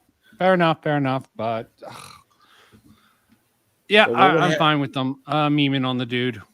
Okay, what would happen? There would be no dog meat for the show. Oh, yeah. That would ruin the show. They would. Totally. You need dog meat in a Fallout show for the fan service. What are the chances? And this cannon is designed to be used inside the facility in a 180-degree range, considering there's a fence behind it. If this organization can create automatic cannons as internal defenses, why are they raising dogs? Well, obviously dogs are superior because these cannons can't hit them or anything. Okay, I will say good joke there. Okay. But real good criticism? No. Fucking hell. The dogs are obviously being used for something else. You think they're using the dogs as defense? Well, probably some. Guard dogs. If you want to be technical, they are dog meats puppies. future descendants. Yeah, I think they're smarter than the average dog. Hey. I forget. I think they're considered smart dogs, okay. But I could be wrong there. Lucy explores. She finds that Voltec made poison. Nothing happens. Suddenly, Ringo, Bingo, and Dog encounter Lucy at night. How completely unexpected. He prattles on. When you have become a different animal altogether. Nothing happens. Who are you? Maximus is in his vertibird with Knight Titus. Set us down. I'm bored and I want to shoot something. So they just stop traveling to their destination because Titus is bored and wants to kill things. Ringo Bingo takes a break. Dog finds a... Yes, thank you for plot summary, okay. He's definitely not enjoying his position, okay. Why not? Somehow the giant Yogwai in the cave did not mind the dog. Okay. Yeah, I have no fucking clue. It's just like nothing happens, okay? Coincidence, okay, you give a certain amount of coincidences within a certain amount of range, okay? And yeah, I'll give it. Maybe they were trying. He doesn't realize they're trying to set up 6 degrees of separation. They're all going to wind up in the same place. I mean, I agree. It is a little contrived, okay? Is it so contrived that I would criticize it for it? No. Okay. That's just me. I can grant him, like, okay, it's fine if you feel that way. I don't feel it's that bad. Hell, you can find this in any. You can do it for the New Hope, okay? How did you can find it anywhere, the sort of coincidence, okay? I just think it's lame criticism. You want to criticize it? Fine. I'll give him a point for this. It doesn't matter if most epics or things sort of do this. Hell, you could even criticize Cowboy Bebop for a lot of the same thing. You can criticize almost any show for these same things, okay? If you really want to fucking... So he goes to the campfire, then the dog runs into the cave, comes out with a hand, and then he goes, well, oh shit, I need to get out of here. And then that's when Knight Titus shows up and has to fight the bear. Okay. Fair enough. Okay. Finds a hand in the cave. That's weird. Nothing happens. Knight Titus and Maximus are now on the scene, like in the same scene. They just missed their target. Maximus is now a detective. They were here, a man and a dog. How completely random. And how do you know that, Maximus? Is your other name Nostradamus? Why bring up Todd Howard? You don't think you just want to shit on Todd Howard? Fine. Go ahead. How's it God? God Howard or whatever the sort of nickname for him. It's mean motherfucker, okay? It's low hanging fruit. Come on. Yeah. Okay. No problem. It just doesn't seem to really matter. Okay. He's trying to drum up some sort of general sentiment. Okay. I think it's lame. Low hanging fruit. Fine enough. And why did Ringo Bingo leave his lab coat? Why did he have it all this time anyway? And in the previous scene, he takes off his lab coat, cracks a can of cram, and then there's a time skip between the dog coming back with the hand from the cave, and he's apparently finished eating the cram and has put on a blue jacket. So he wasn't hot, but now decides to abandon the lab coat. Is there a reason why? They were here, a man and a dog. He sort of has a point there. Why did he take off the lab coat? I'll give him a point. Okay. There could be more to it. Maybe he didn't take off the lab coat because it was too fucking hot. Maybe he took it off because he didn't want to wear 2 layers. Okay. There. Debunked. It would identify him, and it's a cave, Okay, and the guy just came out with the dog came out with a hand, and then he Yeah, heard it like is a reasonable roar. he would head out. He would move out in a hurry. He's not an expert avoider of people, okay? He would react. The He's dog an comes enclave- out. He's an enclave scientist, so he knows about Yogwai. I'm pretty sure. Oh, it doesn't even matter. I think even Smug Boy showed he heard it between the dog and the noise that he did. He's like, let me just get the fuck out of here. Okay, and he wouldn't think about covering his tracks. Okay, he just wouldn't. What? you would have to prove that he would think about it, okay? Especially in a panic. I think they demonstrated he did leave like in a panic for at least decent reasons. I mean, the jacket thing, it's a believable enough thing. I don't know what the temperature is. I assume it's somewhat cold given the gear that they're wearing, but I could be wrong. And a dog. How do you know this, Maximus? Did Ringo leave the lab coat just so Maximus could have this line? Did Ringo crack the cram for the dog or for himself? How would Maximus know the cram was for the dog or that there was a dog? Was there some fur lying around? Tracks. Okay. Did they need to point out that there was tracks? Okay. I don't even know. Maybe he's right on that in the most autistic way possible. I don't think so. Let's go over this. Is there a reason why? They were here, a man and a dog. How do you know this, Maximus? Did Ringo leave the lab coat just so Maximus could have this line? Did Ringo crack the cram for the dog or for himself? How would Maximus know the cram was for the dog or that there was a dog? Was there some fur lying around? What about the hand? Can someone please tell me how any of this makes any sense? No, you can't. Don't even try. Again, could have been paw prints, okay? Could have suspected a dog and a man before them, and that was solid proof, okay? Not that hard.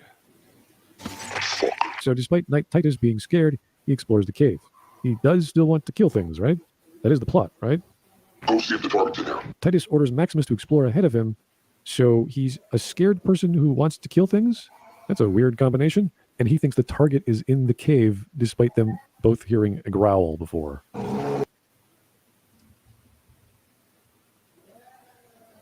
And he thinks the target is in the cave. Does he? God, probably should have watched this, okay? Sense? No, you can't. Don't even try. So despite Titus being scared, he explores the cave. He does still want to kill things, right? That is the plot, right? Go see if the target's in there. Titus orders Maximus to explore ahead of... Okay, why do you say he's scared? Okay. He's being careful. He's a coward, okay? That's his character. They're both cowards. Yeah. They are a match made in heaven, okay? Both petty-ass cowards. Okay? Why not send him in? Okay, he doesn't care about this guy. He's fine if his new initiative dies. Or ahead There's of him. a dumber plot So line. he's a a dumber scared plot person hole who later wants on. to kill things? That's a weird combination. And he thinks the target is in the cave, despite... Target is in the cave, okay? Does he say that? I mean, they just found evidence of it. It could be the target is in the cave, okay? This seems stupid. And he doesn't establish that Titus, and I haven't seen this recent enough to know that that's why they go into the cave. He goes check the cave. He's like, check the cave for the body. It's like, okay. Okay. Yeah. Well, it's like going in and see it. Dead or alive. Okay. Yeah. I mean, Yeah. It's been a couple months since I watched this, so my memory's going to be fuzzy with this. I'm just like, yeah. Oh, God. This just hurts. Despite them both hearing a growl before. And he gets a bear behind him. How completely unlucky or lucky for him. It's not a coincidence. What? It's a Yagwai. Bullshit. I'll agree with the coincidence for a couple of other things. How is this a coincidence? I'm not understanding that. I wouldn't stick around. I don't know. I wouldn't stick around if there was. I just don't know how it's a coincidence. Number 4. Okay. Mm-hmm. I don't care. I know it's like even when I play Fallout games, I either hear a Yagwai or I see a Deathclaw. You know what I do? I go and run and shoot it from distance. Don't know about you. Yeah, they're rather tough. They're rather tough beings. They aren't.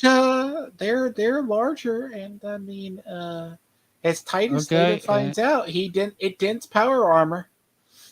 Yeah, maybe having problems with that is fine, but but still, yeah.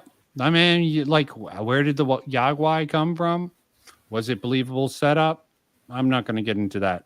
I don't even know if he's going to get into that. That's a coincidence. Coincidence? It's not coincidence. about that? I mean, it's clearly. It's not a coincidence, okay? That's not a coincidence. It's I don't see how he's saying that's a coincidence. I'll grant him the previous ones a little bit. I don't know about 3, nor do I care about 3. This one's just like, how's this a coincidence? Okay. And I'm nitpicking his nitpicks.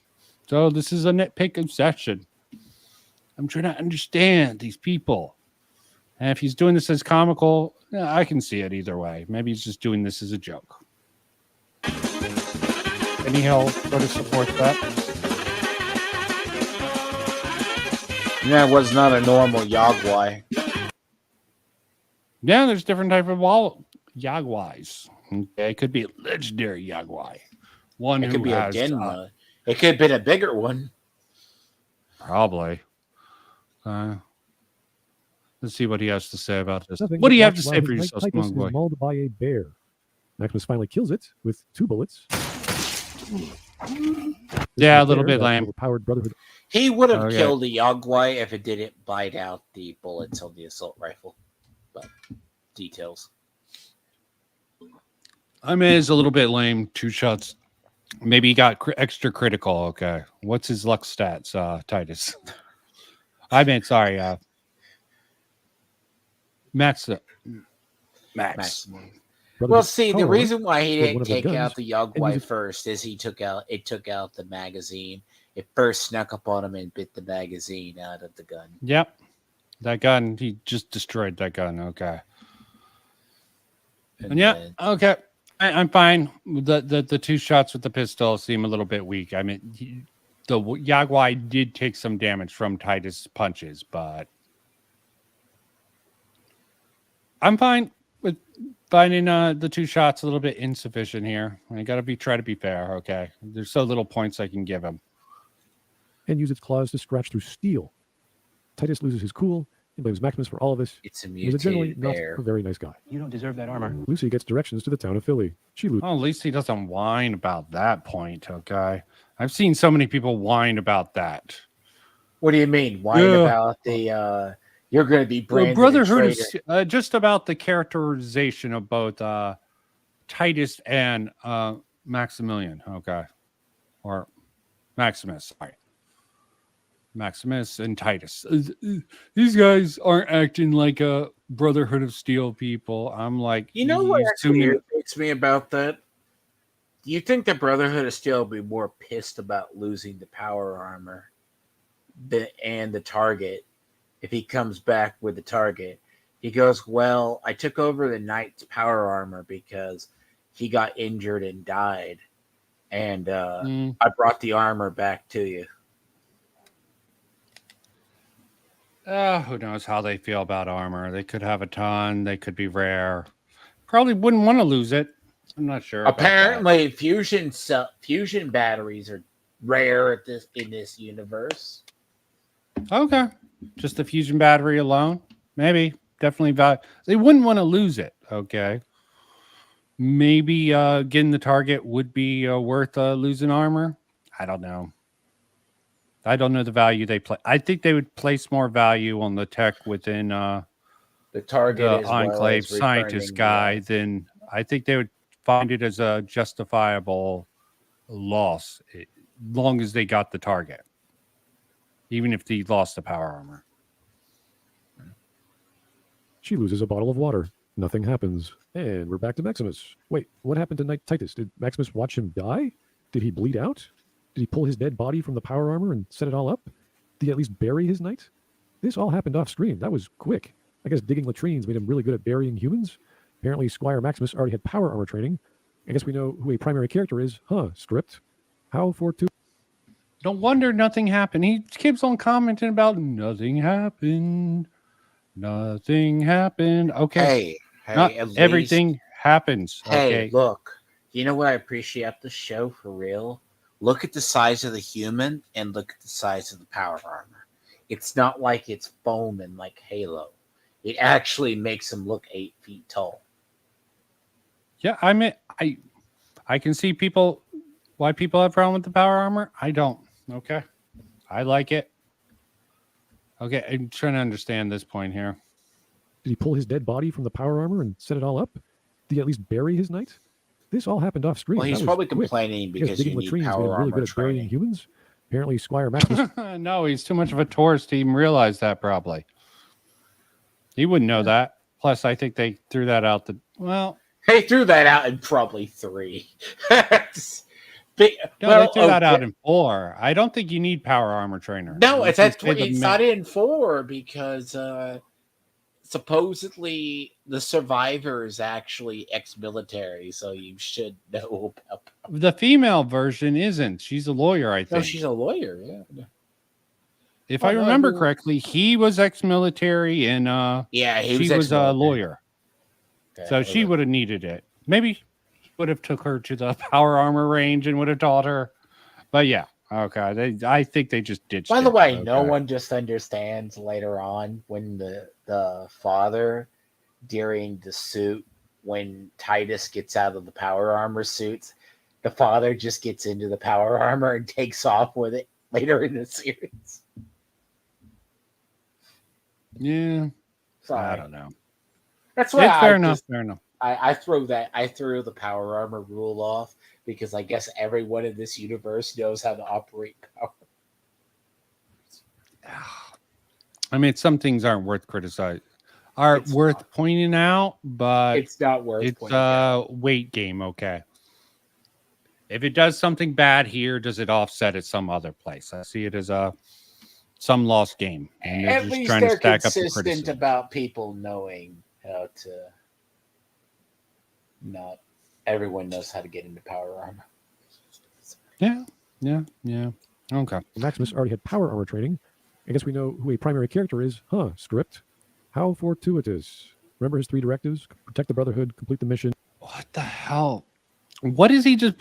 This has to be a joke, okay? How's that a coincidence? Okay, in his little brain, he's training. He's in a camp to be training. Yes, okay. Clearly, there's no power armor training needed. Okay, because they do go ooh and ah when they see the power armor. Okay, They so do haven't strength seen real training. power armor. Do strength training though. That's why they're throwing Okay. And yeah, just because again, it's sort of stupid you need training to use a mechanized suit. Training probably could help you utilize it much better, which obviously Maximus doesn't know how to use it very well in the very beginning. Okay. He's an amateur with it in the beginning. That much is clear. The mission and protect his knight. I guess he didn't care about number 1 very much, or 3 at all. And number 2 is a fluky guesswork that they're even here. Oh, okay. He does hit him here. Okay. Yes. Some people don't have to care. Okay. He's trying to hit him with this now. Okay. He's being a bitch now. How fortuitous. Remember his 3 directives? Protect the Brotherhood, complete the mission, and protect his knight. I guess he didn't care about number 1 very much, or 3 at all. And number 2 is a fluky guesswork that they're even here. Wow, sure, Titus was a piece of crap, but Maximus let his sworn knight die. Which means Maximus doesn't really care about the Brotherhood or Knight Titus. He's just an opportunist. Okay, fair enough. That's a good point in a weird way. I disagree with it. He just feels like Titus is a coward, sending him in. He doesn't deserve to wear that armor. He justifies it in his head. Well, I think Titus, he goes, no, because Titus was like, when I tell the Brotherhood about this, they're going to shoot you because you didn't protect me. Yeah, he was a moron. Okay, you want to criticize the script for making Titus such a moron? Fine, okay, I'm fine with having the. And then he goes, well, you don't idiot, deserve that power. He goes, you don't deserve that power armor. He lets him die. Just because you're a disgrace to the Brotherhood. Okay, he's a new initiative, okay? Being taught these directives does not mean shit. Hell, even the elders like these rules. As long as you get results, we don't care about breaking They're the basic, rules, and okay? it's turnabout's fair play because he goes, no, since you didn't protect me, I'm going to turn you into the elders, and they're going to shoot you. Yeah, he was a complete. So retard. I'll let you die. and I can explain your death away later on. You got mauled. Okay. Do you want to call it a coincidence that he got paired with probably the dumbest, most cowardly knight? Fine. You can have that perspective. I will agree. He's a dumb, cowardly, poor excuse for Brotherhood of Steel a Brotherhood of Steel knight. Okay? He's like yeah. the heroic coward that gets a lot of praise for nothing, because even at the end, like Dane shows up and he's like, "But how did you kill Moldiver?" Like, he has the gun, right? It's like, "Oh, you were the person who finished off Moldiver," and but he never did that. It's like, oh, he's not a good person. Maximilian is not a good person, but nor is who the cares? elder. Okay, The elder why was does the elder why was does he going need to to be a use him good to person? rebuild the order. Yeah, why does Maximilian need to be a good person? Okay, why does any of these people need to be good or totally bad? Okay, such a fucking blind dynamic. Yes, people want the sort of hero story, but this is not the hero story. This Brotherhood is is not Brotherhood's not really the heroes. So. Nope. Okay, there are no heroes. Okay, even the fucking railroad had its issues. Okay, Minutemen also had their issues. Okay, I thought Garvey was good, but he was rather lazy. Okay, I always send you out to save another settlement. Why don't you fucking save any settlements, Garvey? Why? Oh, I took an arrow in the knee. I can't do it anymore. Touche. No, that's the Radiant quest. How dare you? Okay. I was just clowning on fucking President Garvey. Are you the president? No, Yeah, I was President going Garvey. to make fun of you for choosing the Railroad Minuteman ending. The very baseness of it. Stars and Stripes ending. Fair enough. You know, I've done all the endings. Okay, even if I don't like, even if Fallout 4 is not my favorite Fallout, and it definitely has a lot of problems, it's still worth doing all the endings. The fucking Minutemen one was annoying. Okay, let's move on. So Maximus prances and dances around in his newly found power armor. He then picks up a brick or cinder block thing and launches it the length of a football field. He then destroys a building by kicking a rock at it. So how did Knight Titus die from a bear, irradiated or mutated or whatever, just so Maximus could get power armor? All right, the plot needed it to happen. He then... What the hell? What about internal? Did people not realize internal damage getting rocked around? Obviously, Titus was eternally bleeding. Do we need to go back to that? Did he have really external wounds? Do you think he can be bounced around and not take any damage? It's only so much shock absorption. There's only so much shock absorption and power. And I don't even think that would apply to the head unit, okay? That's like the legs and arms it's the shock absorption is mainly in the legs, okay? He fell on his back and got batted around.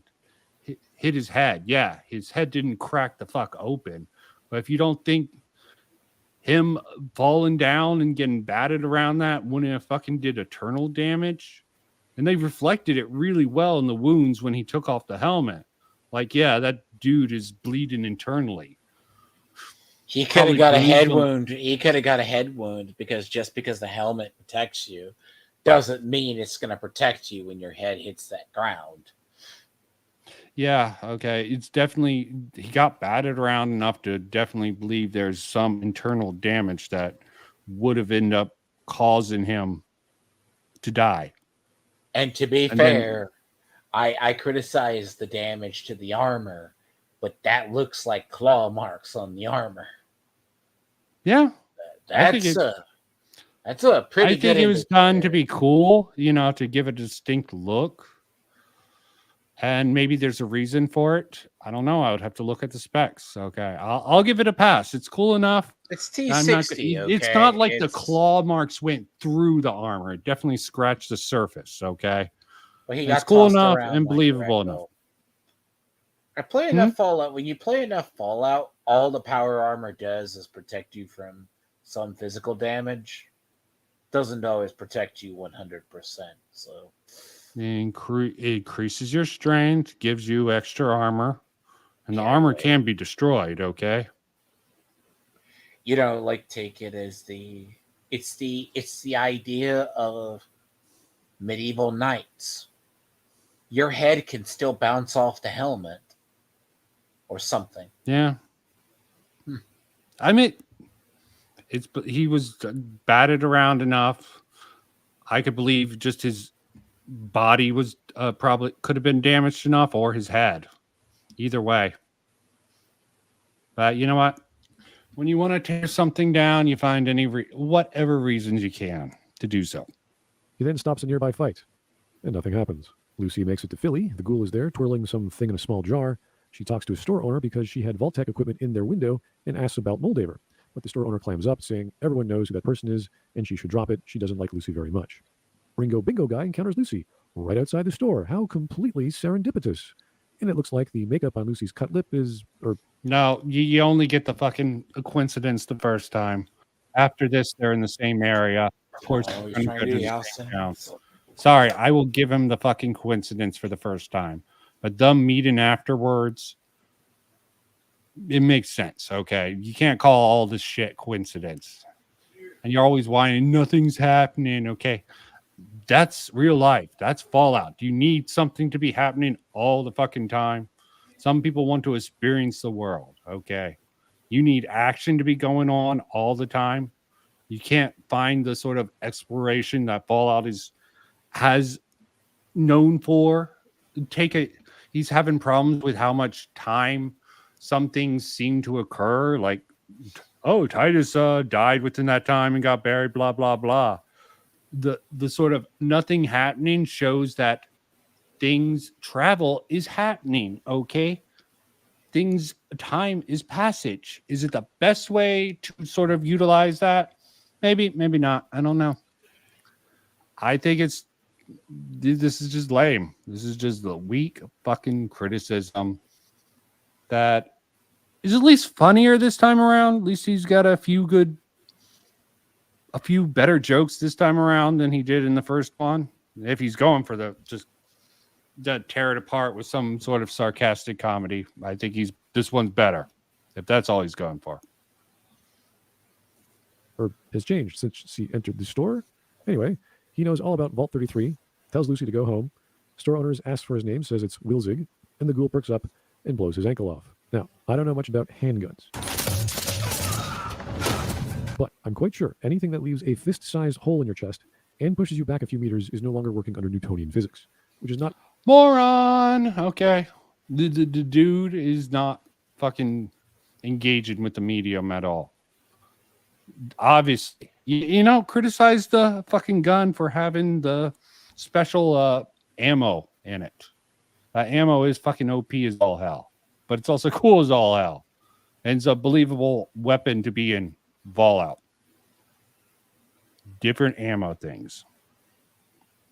There's definitely a point I know that's going to be in Mauler video on Fallout, the TV series, because I was in Mauler's server, and he crowdsourced some things. After he sort of got in that fight with Critical Drinker, that Fallout wasn't good.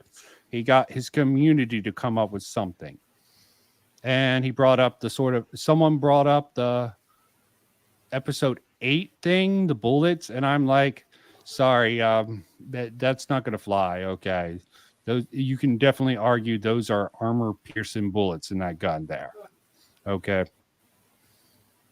because this gun specializes in different types of bullets. There's different types of ammo, and it's believable to say that what he used later on to just destroy the fucking Brotherhood of Steel were armor piercing bullets, along with his knowledge of the armor's weak spot. Why didn't he do it here if he had the knowledge? Because he didn't have the right type of ammo. I like that I mean, it's definitely a valid criticism to bring up. Like, why didn't he, if he knew about the weak point, as they demonstrated, why didn't he use it with Titus? He didn't have the right type of bullets on hand. Simple as that. Which is not what you want in a live action adaptation, unless there's an explanation. Damn, you got me working up appetite. So, but there is an explanation. You just missed it. Death by 1,000 cuts. Oh, he gets hungry, but he doesn't need to eat since he was buried in the ground for how many years? Maybe he's just kidding around. Oh, Jesus Christ. Yeah, if he just had fluids on him, he wouldn't need to eat. Okay. Does that stop him from eating? No. Do coma patients need to actually physically eat? No, they have IV drips, and sometimes they have other stuff going into them. He's a ghoul. Okay, take it or leave it. How do ghouls work anymore? Is he invincible? Is this show a joke? So he pulls out the gun on his back, loads it in this scene, while Lucy tries to figure out who Moldaver is in the store lady's book. Then, in this scene, the ghoul has switched back to his pistol, but his gun on his back has disappeared. So why did he take it off his back, load it, and then drop it? Then in this scene, it's magically back on his back.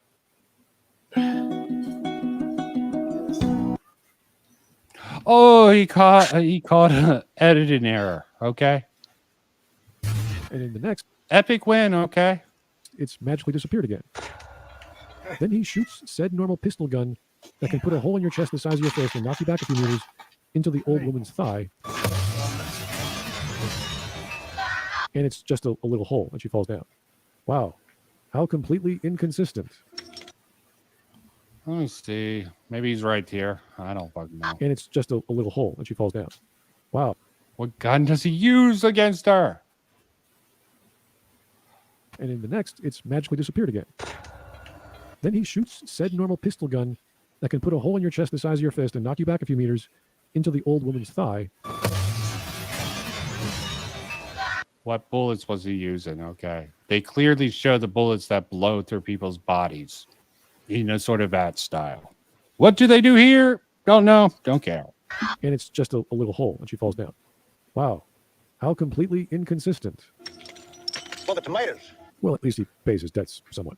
The ghoul gets attacked by the dog, so he knifes him. Lucy looks at Vault Boy and has an urge to be heroic or something. I don't know. The music makes it seem like she has found some new motivation. You don't know much. Okay. Maybe wait and see for some of this crap you're spitting out. She looks up at all the weapons in the store but decides not to use any. She has every opportunity. She's actually skilled at using some of them, I'm sure. And I'm sure the owner wouldn't mind. In fact, I think the owner would greatly appreciate it as soon as possible. Instead, she faces the ghoul and shoots him with a trank dart. Lucy just loves tranking people. I don't know. It's just her thing. And the ghoul is about to blow her away, but Maximus steps in.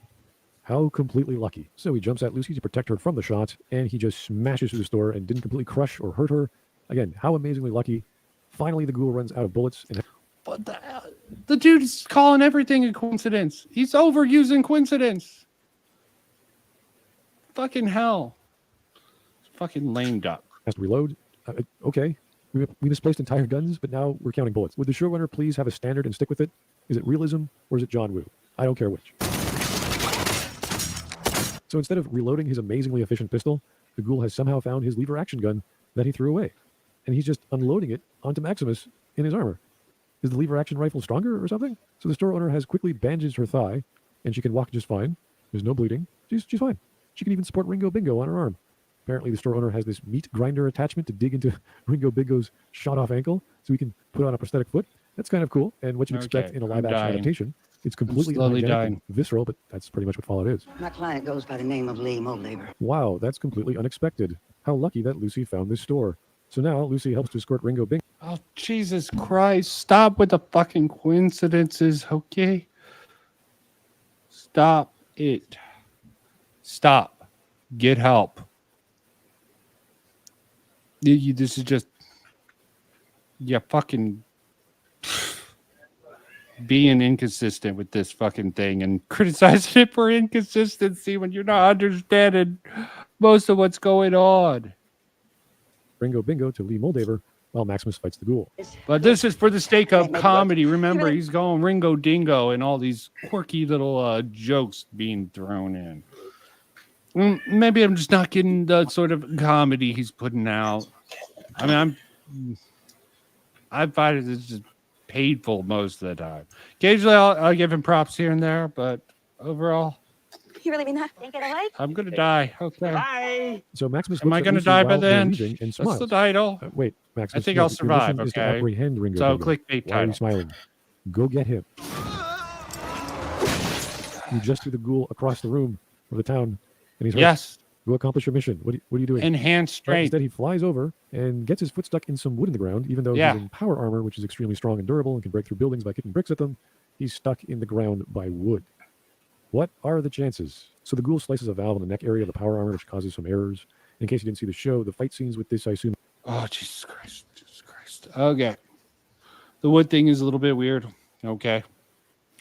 Maybe You mean, he's not very experienced with the suit. You okay? mean he's not experienced, so theoretically he could just not pull himself out? So, I mean, it's fair.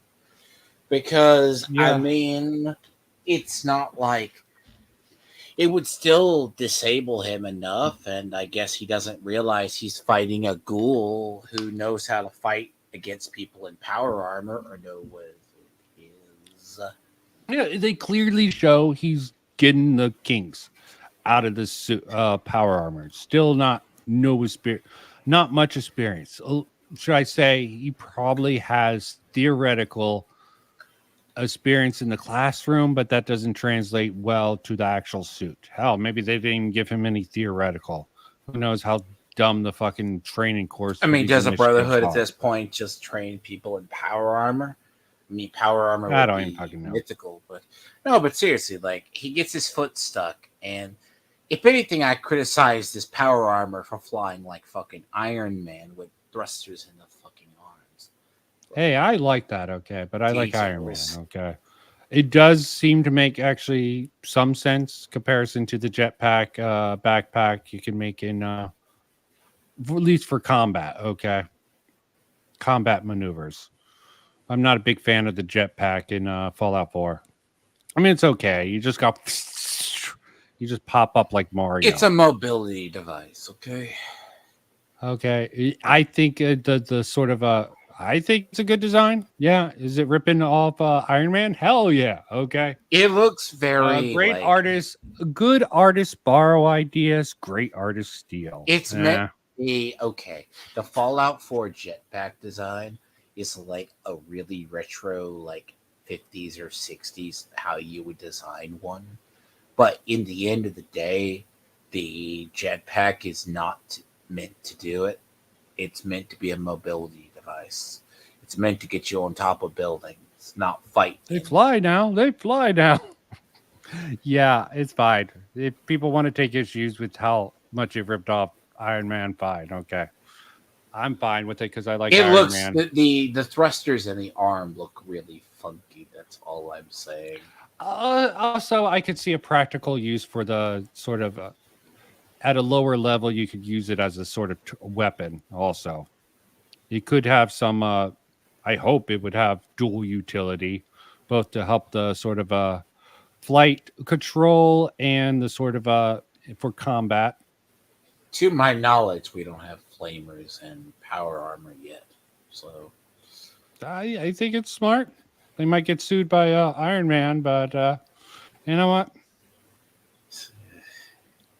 Again, I hate. I just that it is a rip. It does rip off Iron Man. Okay, I just hate. It's not the Fallout 4 power armor design. It's the Fallout 76 power armor I felt they used. I'm just like, oh, P60 is nothing. I understand now. Yeah, I mean, if people are like, that's not how the jetpack work. How does it do the rip off? Fine, if you want to say it ripping off fucking Iron Man. Iron Man's cool. That design was awesome when they came out with it. Okay. When it comes to it in the end, new things get invented. People try to modify different things in different ways in the universe. Maybe they modified it later on. Like, it's fine. Like, I'm just saying, like, when you see him like take off, it's like, oh, he realizes he has thrusters in his thing. I'm just like, Yeah. No, well, let's not dwell too much. Let's see. I'm willing to bite that bullet. Not seeing it too big of an issue, but some people have an unhealthy attachment to IPs. I do not. Okay.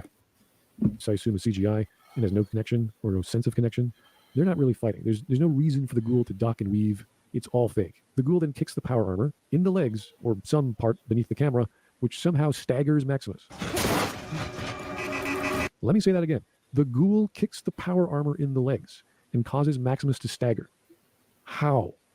How He's never strong played is this Fallout ghoul? 76. Anyway, stupidity ensues. The ghoul somehow throws a metal hook at Maximus while he's erratically flying in the air, which amazingly hooks onto the armor's back. I mean, what an amazing throw. And stop with the coincidences, okay? It's a skill issue. Also, can I say that he's My never boy played, is having a clear skill issue here with this. he's never played Fallout 76 where power armor is just another layer of armor.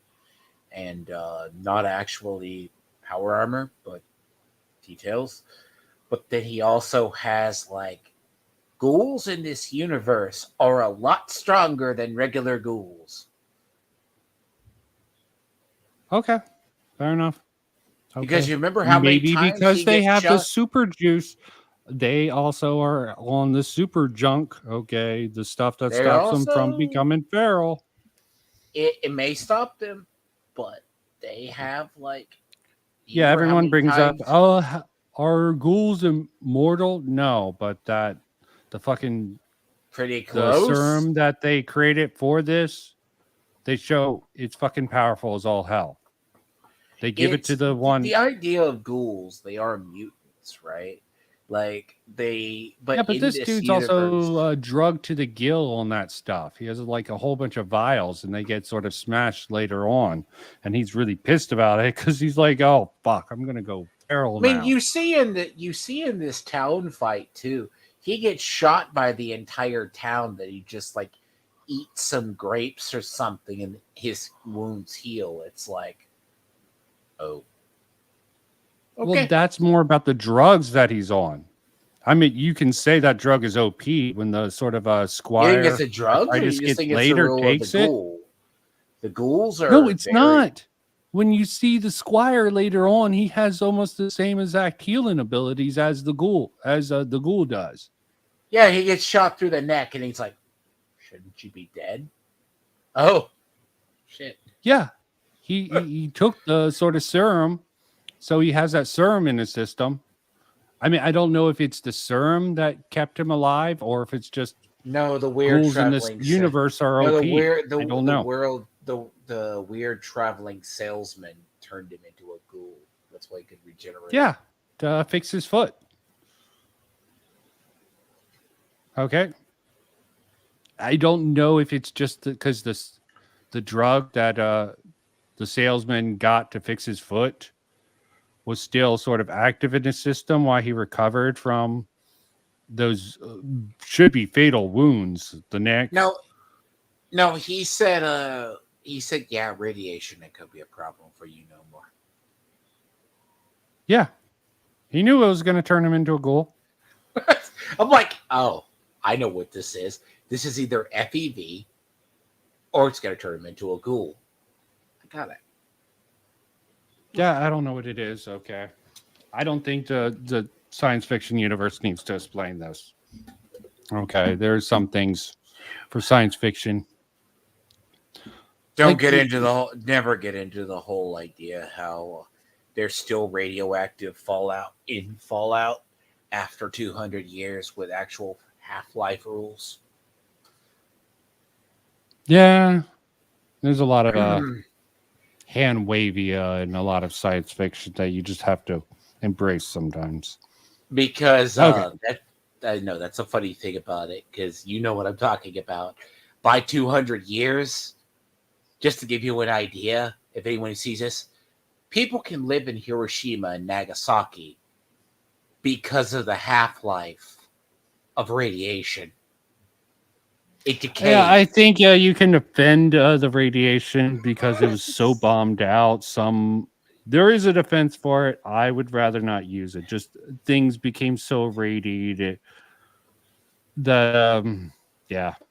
It's mostly just hand wavia, and it's a video game defense for why it's so radiated and why you take damage from the environment.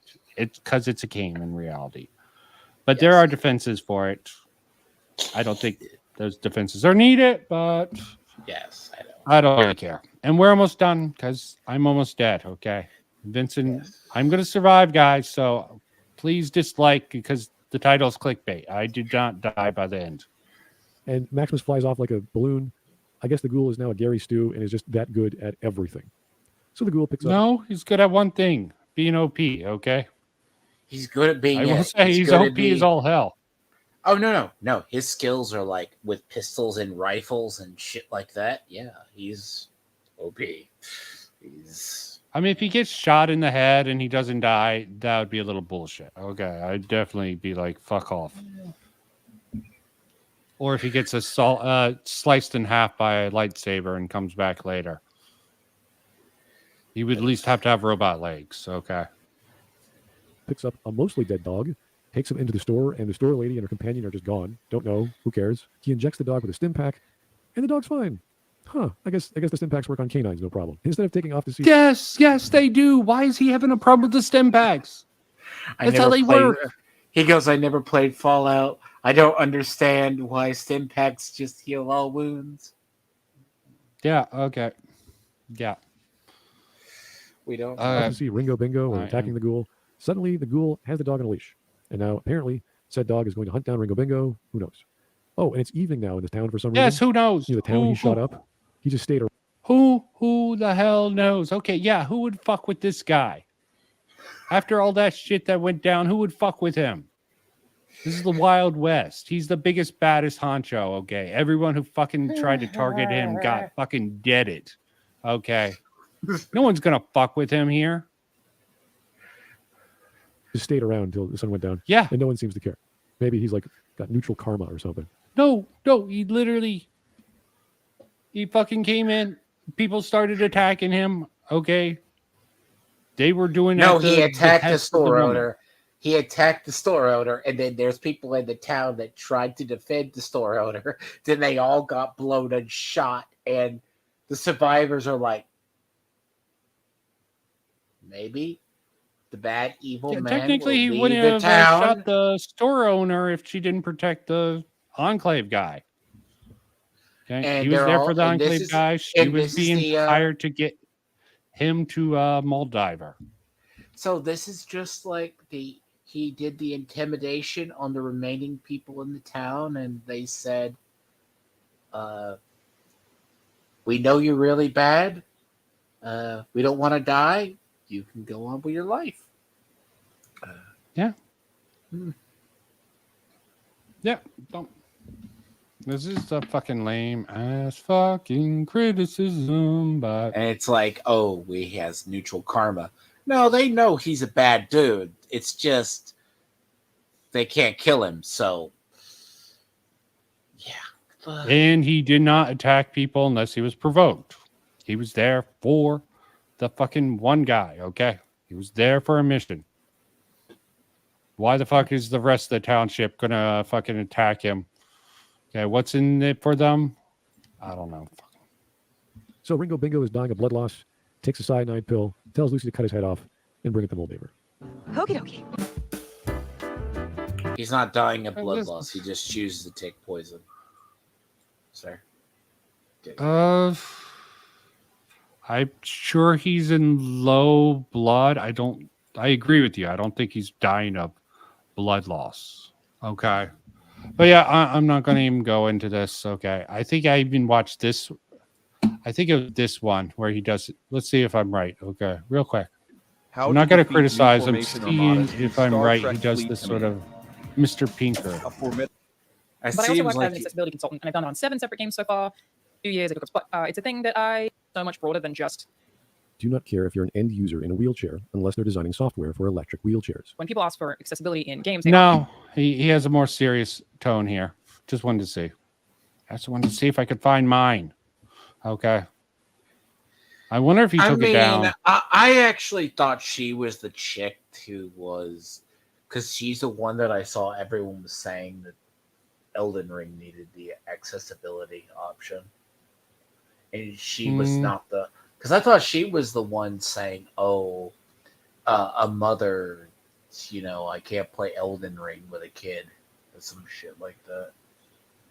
But that doesn't blur. That there was one everyone was going after. Why don't you show Vincent Martin? Search your name. Huh? You see it? Why don't you search it up, or I need to find. I don't know what they even titled it, even if they had my title. I forget. Nor does it matter too much. I don't know. I'll say this. I have nothing against e-fapping people. Who's his name? Smith. Here it is. Here it is. Yeah. Under 20 minutes. It might be the shortest fucking one they've done. Okay. Because literally this video is freaking labeled satire, okay? They just don't know how to respond to it. You don't know how to do set. It's literally in the comments. Here. Allah, whoever recommended this video to you must have been trying to mess with you. Okay. Do you not understand? He's a Metal Gear Solid fan, or obviously they are way too hardcore for me. Here. This is the video they reacted to. If they would just fucking came down here, don't get this twisted. This is satire. I talk about comics gays. Hashtag comics gay, hashtag feminism. Wait, do I need a hashtag for feminism? But the main hashtag funny. Yes, I need the hashtag here. I thought that popped in my head of how certain people could view My Hero Academia. Let's hope this doesn't turn into hashtag Gamergate. How's anyone looking at this freaking description realize this is not a serious video? I just find that funny. No, how dare you try to rationalize the normie anime called My Hero Academia? I'm just amazed that fucking people are dumb enough to fucking EFAP this seriously. You insulted My Hero Academia, and someone felt the need to defend its honor. I think someone was just trying to fuck with them. Like, yeah, this video from this one guy. I mean, it's not that great a video. No. Okay. But it's just some of my shit posting from the past. October 5th, 2018. Okay. No, you discover it's like me. It's like someone says a certain friend of ours likes to claim me and other people don't get views, but I get views. I'm like, I throw shit at the wall to see what sticks. So have fun with that. Yeah. And I'm not a professional YouTuber with like millions of subs where I know what my content is. So if people watch me, they watch me. And I'm thankful for it, but you don't get views. I'm not going to compromise my values. Okay. I don't have to fucking compromise my value for views. I don't need to go for audience or any crap like that. But again, feel free to dislike this video because it's complete clickbait, people. I'm still alive. I made it through the normal crap. I thought you were going to actually do the movie John Dies at the end. Oh, that was my intro, but I talked about it for like 10 minutes, just as a warm-up piece. Yeah. And got into other stuff. Because it really does disappoint me that I can't get people interested in some of this cool-ass fiction out there in book form. Even though I agree with you. Given Audible nowadays, it's so easy to get into some of these great stories. Yes. But it doesn't have the visual. It's just audio. So you don't have the visuals. It's just so easy nowadays. It's really lame that people don't get into some of these books, even if they're not readers. They can listen to it, okay? But it's a skill issue. And with that, I survived and I'm done. Bye-bye.